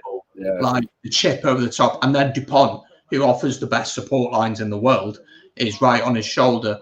And also then with the Cooney thing, I think Cooney's the second best scrum half in Europe after DuPont. That's what I think. So I wouldn't be surprised if he goes on there. I think Ben Youngs has had a decent tournament. Yeah. I haven't been that impressed by Ali Price. Conor Murray's back getting better, but again, he's not at the level for me. Conor Murray, for me, nowadays is a one-dimensional scrum half. And by one-dimensional, that's probably an unfair way of doing it, but he plays sensible, tactical rugby. And, as much as that's great, and especially on the international scene, you need that. There's a big miss for Kinghorn there. Big miss. So you do need those players, but at the same time, I think if you're going to cause teams problems, you've got to look at the likes of John Cooney, Ben Youngs, Thomas Williams. I think there's a bit of harsh press about Jameson Gibson Park. I think, on his day, he is a fantastic 9 as well. Just maybe not had the best of tournaments in the Six Nations. But, yeah, not surprised now. The international boys are on. Dylan Lewis and Rhys Carey. This is where... And Hallam Amos as well. And Hallam Amos is on. This is where the Blues got to start turning the screw now. Yeah, Connacht nearly did get a try Thanks for notifying me, guys, in the chat, but no try. So Cardiff still remain 33 points to 31, just under 20 minutes left in that one. So we'll keep an eye on that game. But the Blues here in the lead, 5 points. 5-point gap here. But a few international boys coming on now. Next score is crucial in this one. You feel like if the Blues can score and get that converted try, you probably thinking the game is more than likely done. But if Edinburgh get a try, I mean, it's a very different story. I think if the Blues get another try before the 70-minute mark, they really look to push on to get that bonus point. And I think you see that so often with the Blues in games where all of a sudden they're in the mix, and they are, and especially against Benetton a few weeks back, they got 2 early tries in the second half. Then, sort of 7-8 minutes out, they scored another try, and then all of a sudden they realise, wait, hang on, we can get a bonus point here, and they start to play again. But Bill Matter is making so many good yards. I'm not sure who the 6 is for. I'm not sure who the 6 is for Edinburgh, but he's got through an incredible amount of work as well. Indeed. Yeah, so a few changes going through for the Blues. So let's just quickly have a look. So Dylan Lewis is on. We've seen Hallam Amos come on. Is there anyone else there that you'd like to see come on, Ben? Yeah, Rhys Carey's just come on as well, and I do like him. I think he's definitely one to watch out for. I know he's had a rough ride when he has been involved with Wales in recent times, but I think he's definitely going to be one that we look towards in the future. Even though you've got to say Wyn Jones really has secured his place. For me, I like the look of James Ratty, really good athletic second row. But the other name that stands out for me is definitely a name for the future is Max Llewellyn. Yeah, son of Gareth, and probably about as tall as him if you look at him side on. But yeah, they are definitely players that are going to be building. Really unfortunate to see the injury that we had to Mason Grady, because I think he played some really, really good rugby over previous weeks. But it's just getting a little bit scrappy now, which, although the Blues do like it when a game gets like that, that's a big mistake. All out on the full from Pyrgos there. Experienced player, that. That's what I saw. When I saw they brought Pyrgos on, there was that part of me that thought they brought him on to shore up the kicking side of things tactically. Is that going to... Oh, that's way out on the full.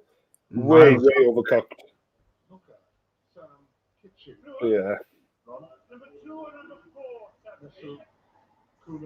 So number 2 and number 4 going off for the Blues. So we'll see who is coming on. Christian Dacey, I'd imagine, and James Ratty. Unless they bring Alan Lawrence on for an extra ball carrying element, because Ratty has played some rugby in the back row this season. Alan Lawrence more recognisable in that back row, but yeah, either player coming on wouldn't look out of place here at the moment. Christian Dacey is on. The long flowing locks have gone. Oh, mate, breaks my heart to see that. I will say though, when I was watching the Dragons game the other day, Richard Hibbard looks like he's had a go at his own mate. He looks like he's stuck the Rice Krispies bowl over his head and just trimmed the edges off. Lockdown obviously got to him a little bit too much. Oh, you can see Azarati there, one of the Blues front rowers, has played quite a lot during these times. Oh, Christian Dacey. Oh, I'm a bit... Matter. We have to take him forever to get this ball out. This might be turned over from Edinburgh. I'll do Christian Dacey a world of good coming on just to get a little bit of speed into the play. Lloyd Williams really just needs to get that ball, or just go into the ruck. Yeah. Secure the ball. Decision, not just look at the ball. He needs to make a decision there. I think that's what sometimes we're criminal of in the Blues.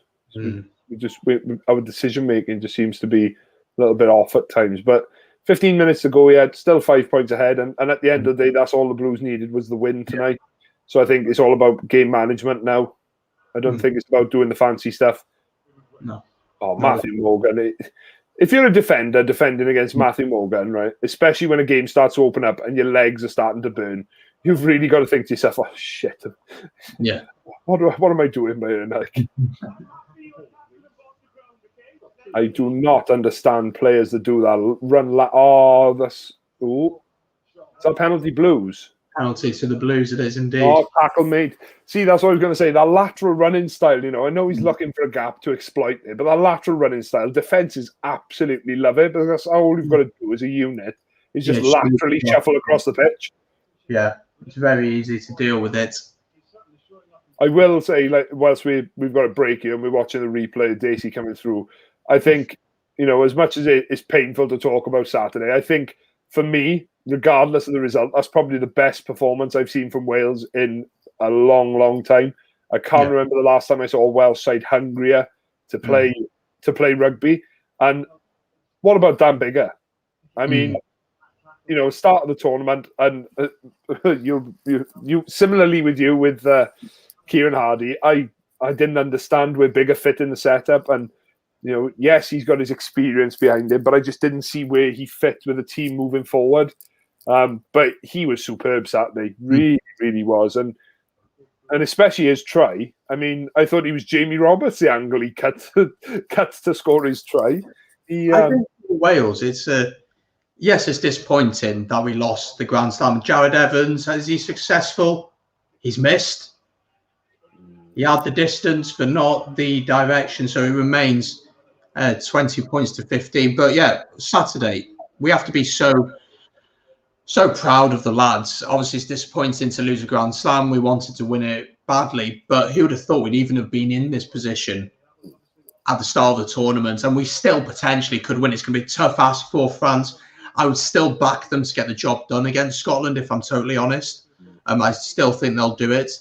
But maybe the pressure will tell, and maybe they won't be able to do it. And I mean, with Finn Russell available, Hogg available, Johnny Gray, available for them. They've got the Hamish Watson, obviously will be playing, of course. So they've got a really good squad, Scotland. And I just think if you look at all of the games that Scotland have played this year, I think they've been hard done by in a couple of games. Especially against Wales. At certain points during that game, they were by far the better side. Yeah. Against Ireland, I think they were comfortably in the match for an hour. Yeah. But it's those small margins, and I think those small margins will be exploited by France. But I don't see Scotland losing by 3 converted tries. I just don't see it. Well, I hope I don't see it. Nice little bit of play from the Blues in the middle third, yeah. Lloyd Williams tries a little chip over the top. Is that going to work for Jared Evans? Oh my gosh, what a try! Where's that come from, Lloyd Williams? I'm sorry. I apologise for everything I've ever said. Oh, mate. That is... Yes! Where's Come that on. What a try, Jared Evans. Under the post. I don't want to... Is he onside? Yes, he is. I think he's onside. He's not in front of the kicker. I think that's going to count.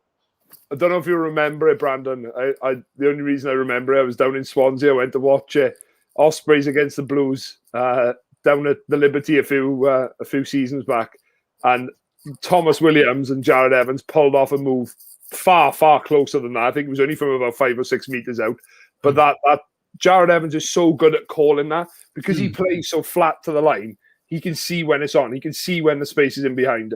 And that communication with Lloyd Williams, put it in behind and I'll chase after it, even if the bounce doesn't go for him, And all of a sudden, we're 12 points ahead. Who would have seen this at halftime?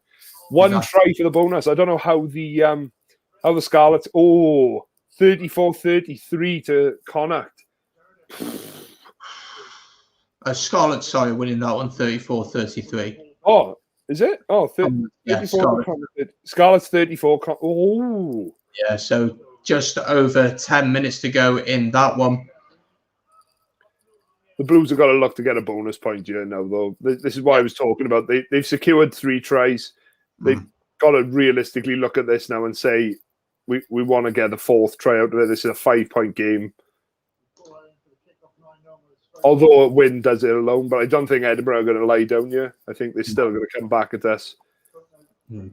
So currently in the table, Scarlets on 34 points, Blues on 31 points. Scarlets have got the bonus points, But if Scarlets lose and Blues can win with the bonus points, they'll go above them. So you're on 31, Scarlets are on 34 currently. Ooh. So if you win with a bonus point and Scarlets don't get the job done this evening, third place. Third place indeed. So we'll keep an eye on the Scarlets game. Could the Blues get third place in Conference B? Well, Ospreys third place Conference A, Blues third place Conference B. Oof. Considering you've got Ospreys and Blues fans out there. Points as us as well, I think. I think you'd be on the same amount. Such a good lofted pass. You saw a lot of that in the Six Nations as well. Like who was that? Josh Turnbull absolutely cut Mata in half there. That's not an easy thing to do either, is it? No, especially when Mata. And this is the thing that for me, and when I was playing and when I did a little bit of coaching as well, this is one thing you want, and I hate watching in international rugby and club rugby to an extent, is where players are waiting to carry the ball stood still. Yeah. You know, and you're looking about, you know, especially if you're a player like Bill Mata, you probably still could make yards, but I think we saw it a little bit from players like Wyn Jones coming onto the ball at pace. You cause defenses so many more problems if you just give yourself a couple of yards extra, time your run a little bit more, and have that really good communication with whoever's playing at that first receiver role. Yes, Ollie Robinson, great turnover there. Big penalty. Scarlets are attacking on the 5 metre line of Connacht, so we will keep an eye on that. It's just about 7 minutes left in that one, but a point difference in that game. So, as we said, if Blues can win their game with the bonus points and Scarlets do not beat Connacht, then the Blues will finish third. Scarlets actually have just got a penalty right in front of the sticks here. They're taking it quickly. And just keep an eye on this phase of play, see if they can get a try here. Literally camped on the try line now. I think they've scored here. I think they've scored. They haven't. They haven't. Still pushing.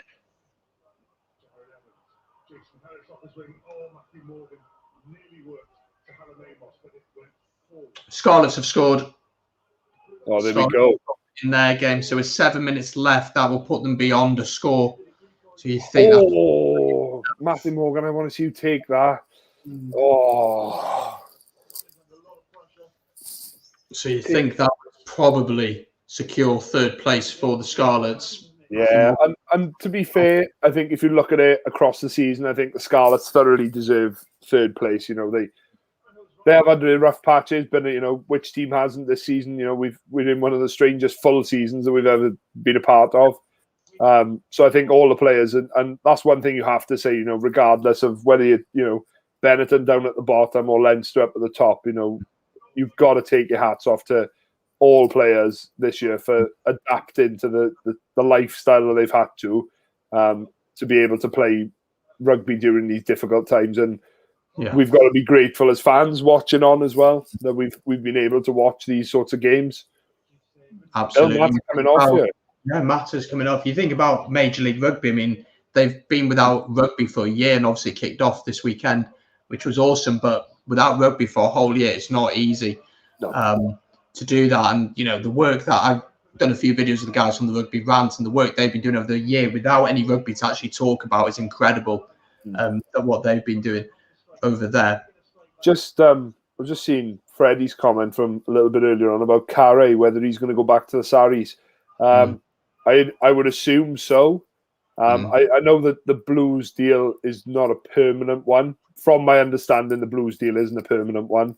But you look where Saris are at the minute, it's going to be 2 seasons before. And look at that for a scrum for the Blues. That is incredible. What power. But yeah, I think Carey is likely to go back to Saracens. You know, they've been shown that the standard of the championship, and as much as you say about, you know, oh well, you know, great result for Cornish Pirates, etc. The English championship has been underrated for a number of years now. And it is a high standard of rugby. You think of the player pool that England have, you know, they're not just going to have 14 teams or however many it is in the Premiership competing season in, season out. they're going to have quality players right the way down to, in some leagues, like in even third and fourth league. So they are going to find it tough. I think he will end up going back there, though, inevitably. Still a young player, still got a lot to learn about the game, and way better to learn it than a club like Sarries. Yeah, definitely. Let's go through some of your comments. That's right, Scarlets are leading 41-33 as Edinburgh are attacking here into the Blues 22. We'll keep an eye on that. The Sinbin says, I go lay a cable and come back to a Blues takeover. I should take a crap more often. Wow, interesting. Calex, our Italian viewer, asks, who were the standout performers today from both sides? Who stood out for the Blues today, would you say? You've got to say at the breakdown, you've looked pretty strong, but also I think Jared Evans has shown some quality this evening, hasn't he? Yeah, I think you'd go. I think it's going to be one of those games where the man of the match is going to go to one of the forwards. Yeah. I think the back row for the Blues has been immense. Josh Turnbull, again, one of those players that just keeps churning out these performances for the Blues. He's putting his body on the line week in, week out. And he's getting on a bit now, but still, still doing it at the top level. But yeah, like you said, Jared Evans, he has got that little sprinkling of stardust that he can drop into games, and especially this second half, he has started to assert himself a little more. Just hopefully now that he can get the job done, and the Blues can get the job done. Because like we said, the result is key here.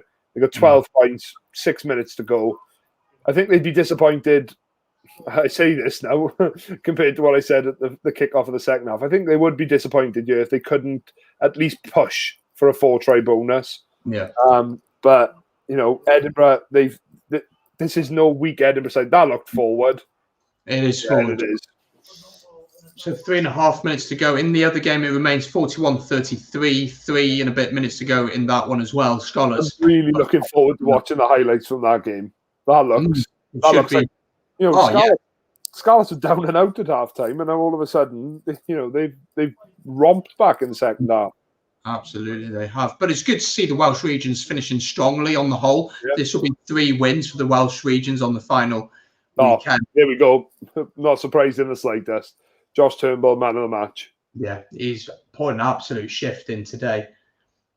Love to see his stats from the game. I wouldn't mind betting he's up around 18, 19 tackles. We'll have a look at that at the end of the match. We'll have a look at some stats. But for the Blues, the second half really turned up, just gone back to basics. And then when the game opened up, obviously you got the likes of Jared, Lloyd Williams with a delightful kick out, which I did not expect. So you got to be happy to finish the season like this, surely. Yeah, mate. And I think it's all about momentum, and especially now for the Blues, knowing that we've got London Irish coming up, which is going to be an absolute monumental battle. Yeah. I thought I sounded like Max Laheath then. Have you seen that video of Max Laheath doing his interview? I think he genuinely might be my favourite person in rugby at the minute. If you haven't seen it, type in Max Laheath interview on YouTube. Oh my gosh, it'll definitely give you a giggle. I genuinely don't think he knows himself what he's talking about half the time. He throws in so many big words. But yeah, back to the Blues, I think, the confidence is key. They're only going to improve with the return of their international boys. And the scrum, the second half, the scrum has been a real turning point. They were really up against it in the first half. The second half, they really have pushed on. Good kick from Jared here now could really help set up that final few minutes. But yeah. Missed it. Missed touch. He has, yeah. Tried to put it in the corner. The Blues will put the pressure on here. Just before the end of the game then, how do you summarise the season, looking at the season as a whole in the PRO14? It's been a really mixed year for the Blues, hasn't it, wouldn't you say? Yeah, I think it's been a mixed year from a lot of different perspectives. The fact that we were without a ground up until a few weeks back. We were playing at Rodney Parade at the start. I'm pretty sure this has been a knock on. King, definitely a knock on from Blake Kinghorn. Yeah, they'll check you, but I'm pretty sure. Yeah, it is once they have a little sit in the van and have a watch of this. But yeah, I think relocation was the first thing, because obviously we had the pop-up hospital set up on the Arms Park turf.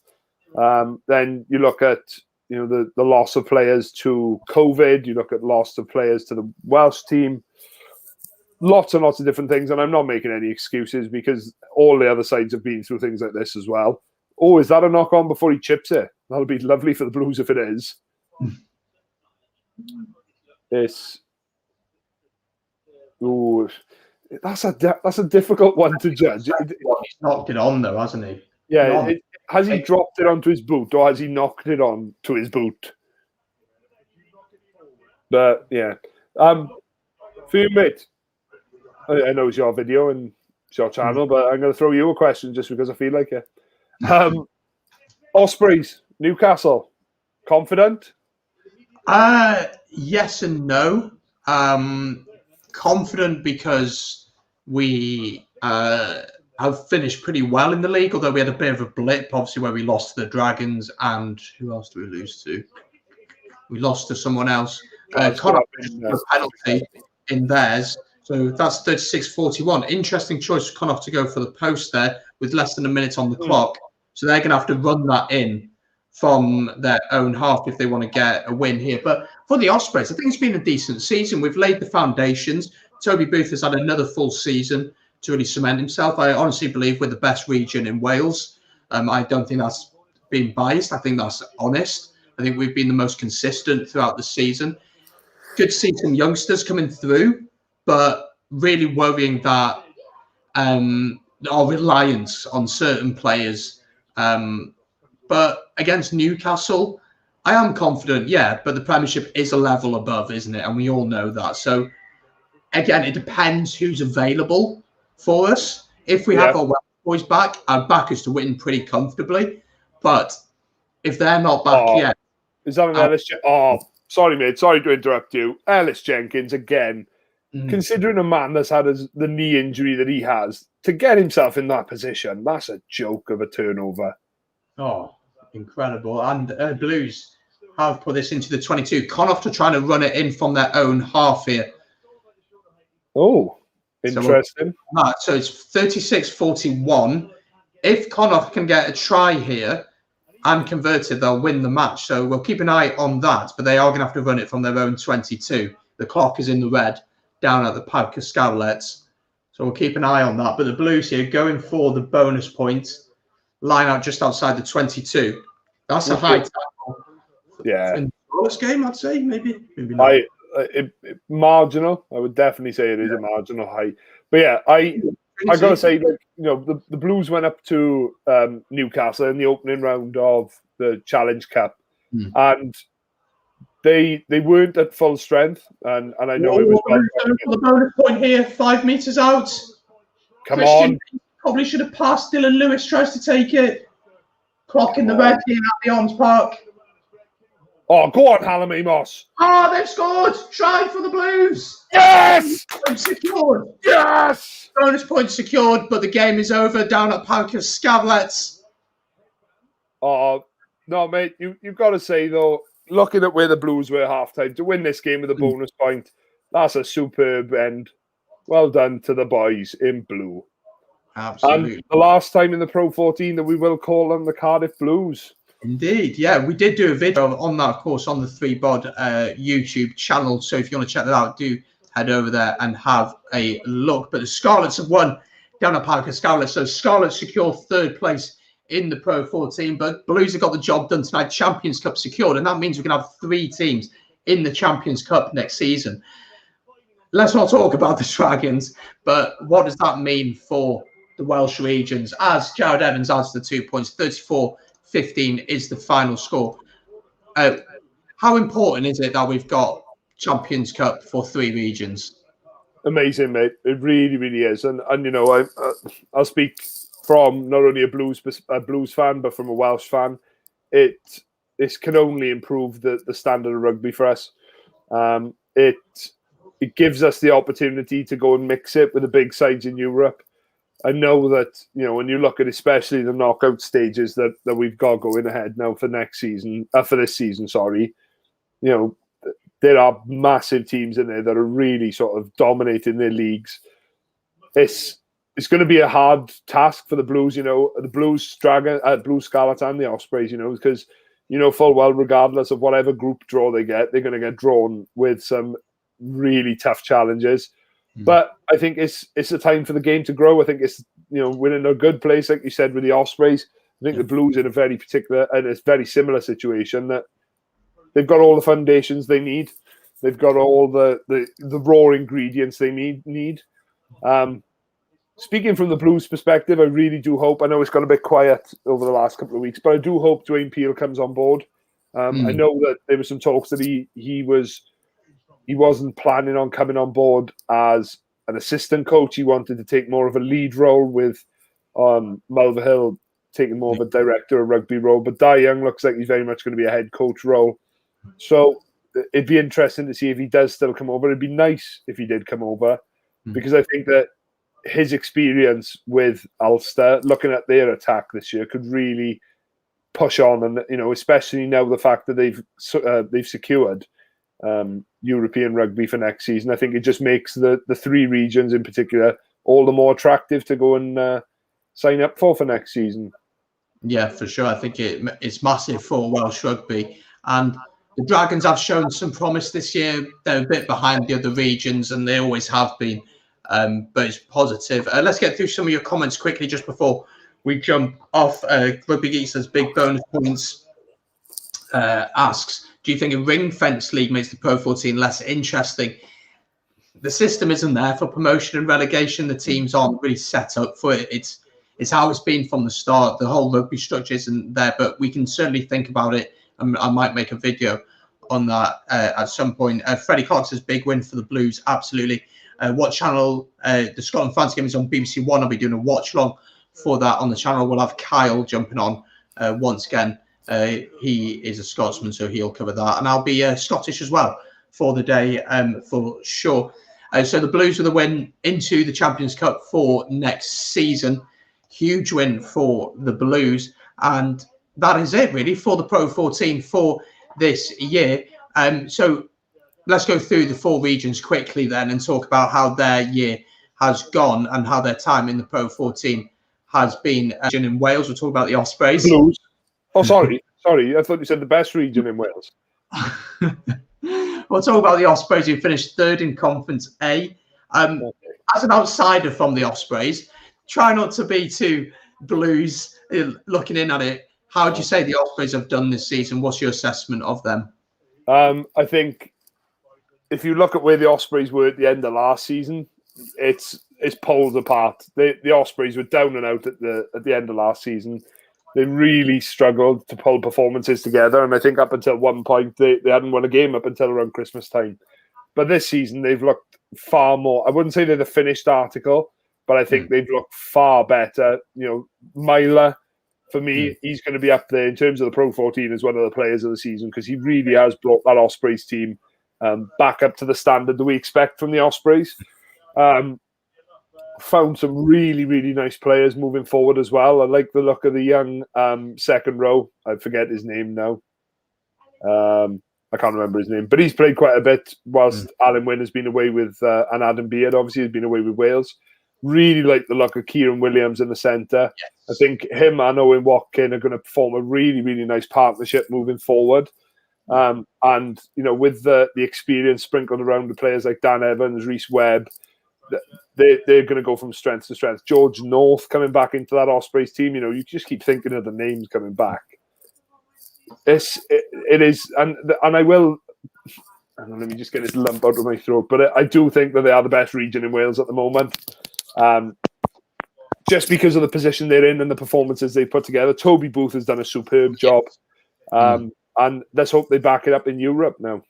Yeah, and I think for the Welsh regions, we've actually had decent draws in Europe. We haven't had two bad draws at all.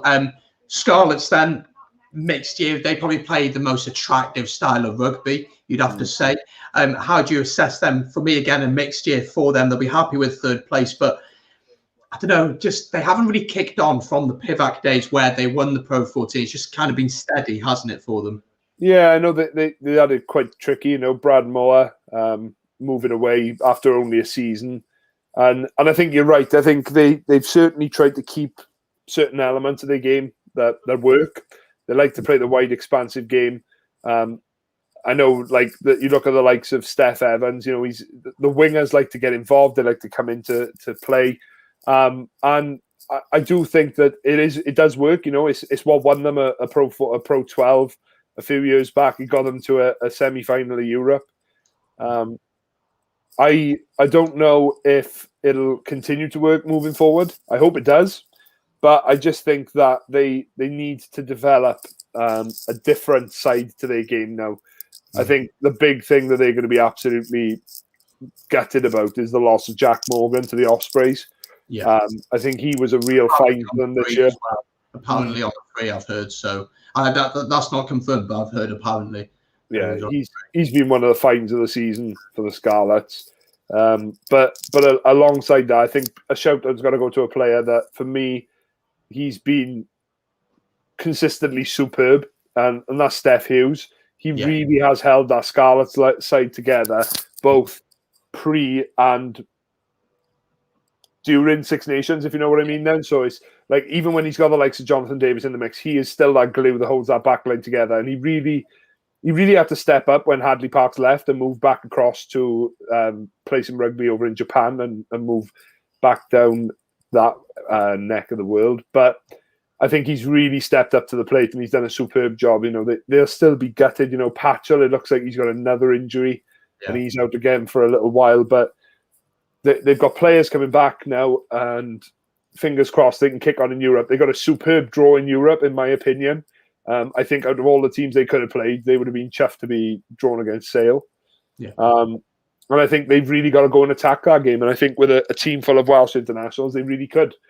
You know, that front row, you know, with Ken Owens and Wyn Jones in any side would be frightened to take that on at the minute. So, yeah, definitely for the Scarlets, they're getting back towards what they were a few seasons ago, and when they were winning titles anyway. Yeah.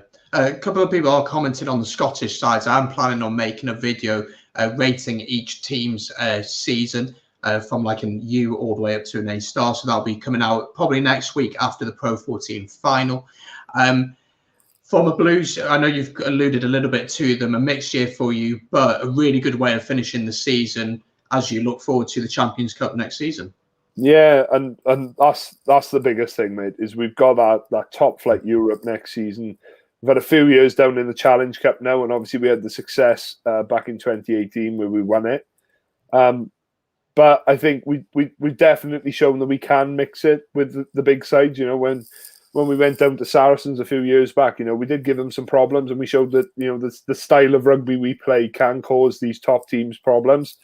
I think we got to recruit smart, though. I think we certainly lacked depth in certain positions, and it's shown up when things like COVID have come into play, things like injuries, players going away to the Six Nations. It really has shown on times. But recruit well, top flight Europe next season, potentially 2 new members of coaching staff. The signs are there for a good season.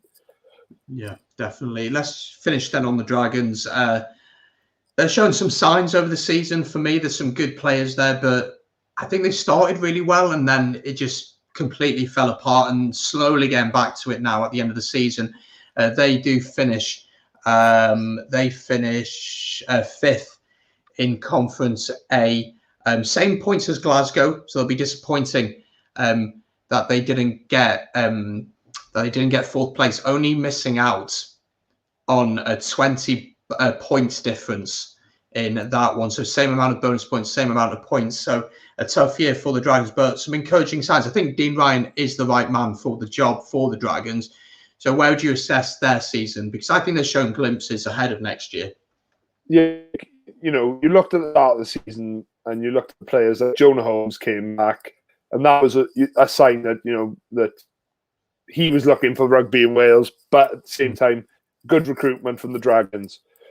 Then Nick Tompkins, then Jamie Roberts. And they started to slowly but surely bring these names in, that even though they are names, there's a reason that they're in the setup and there's a reason that the Dragons have brought them in.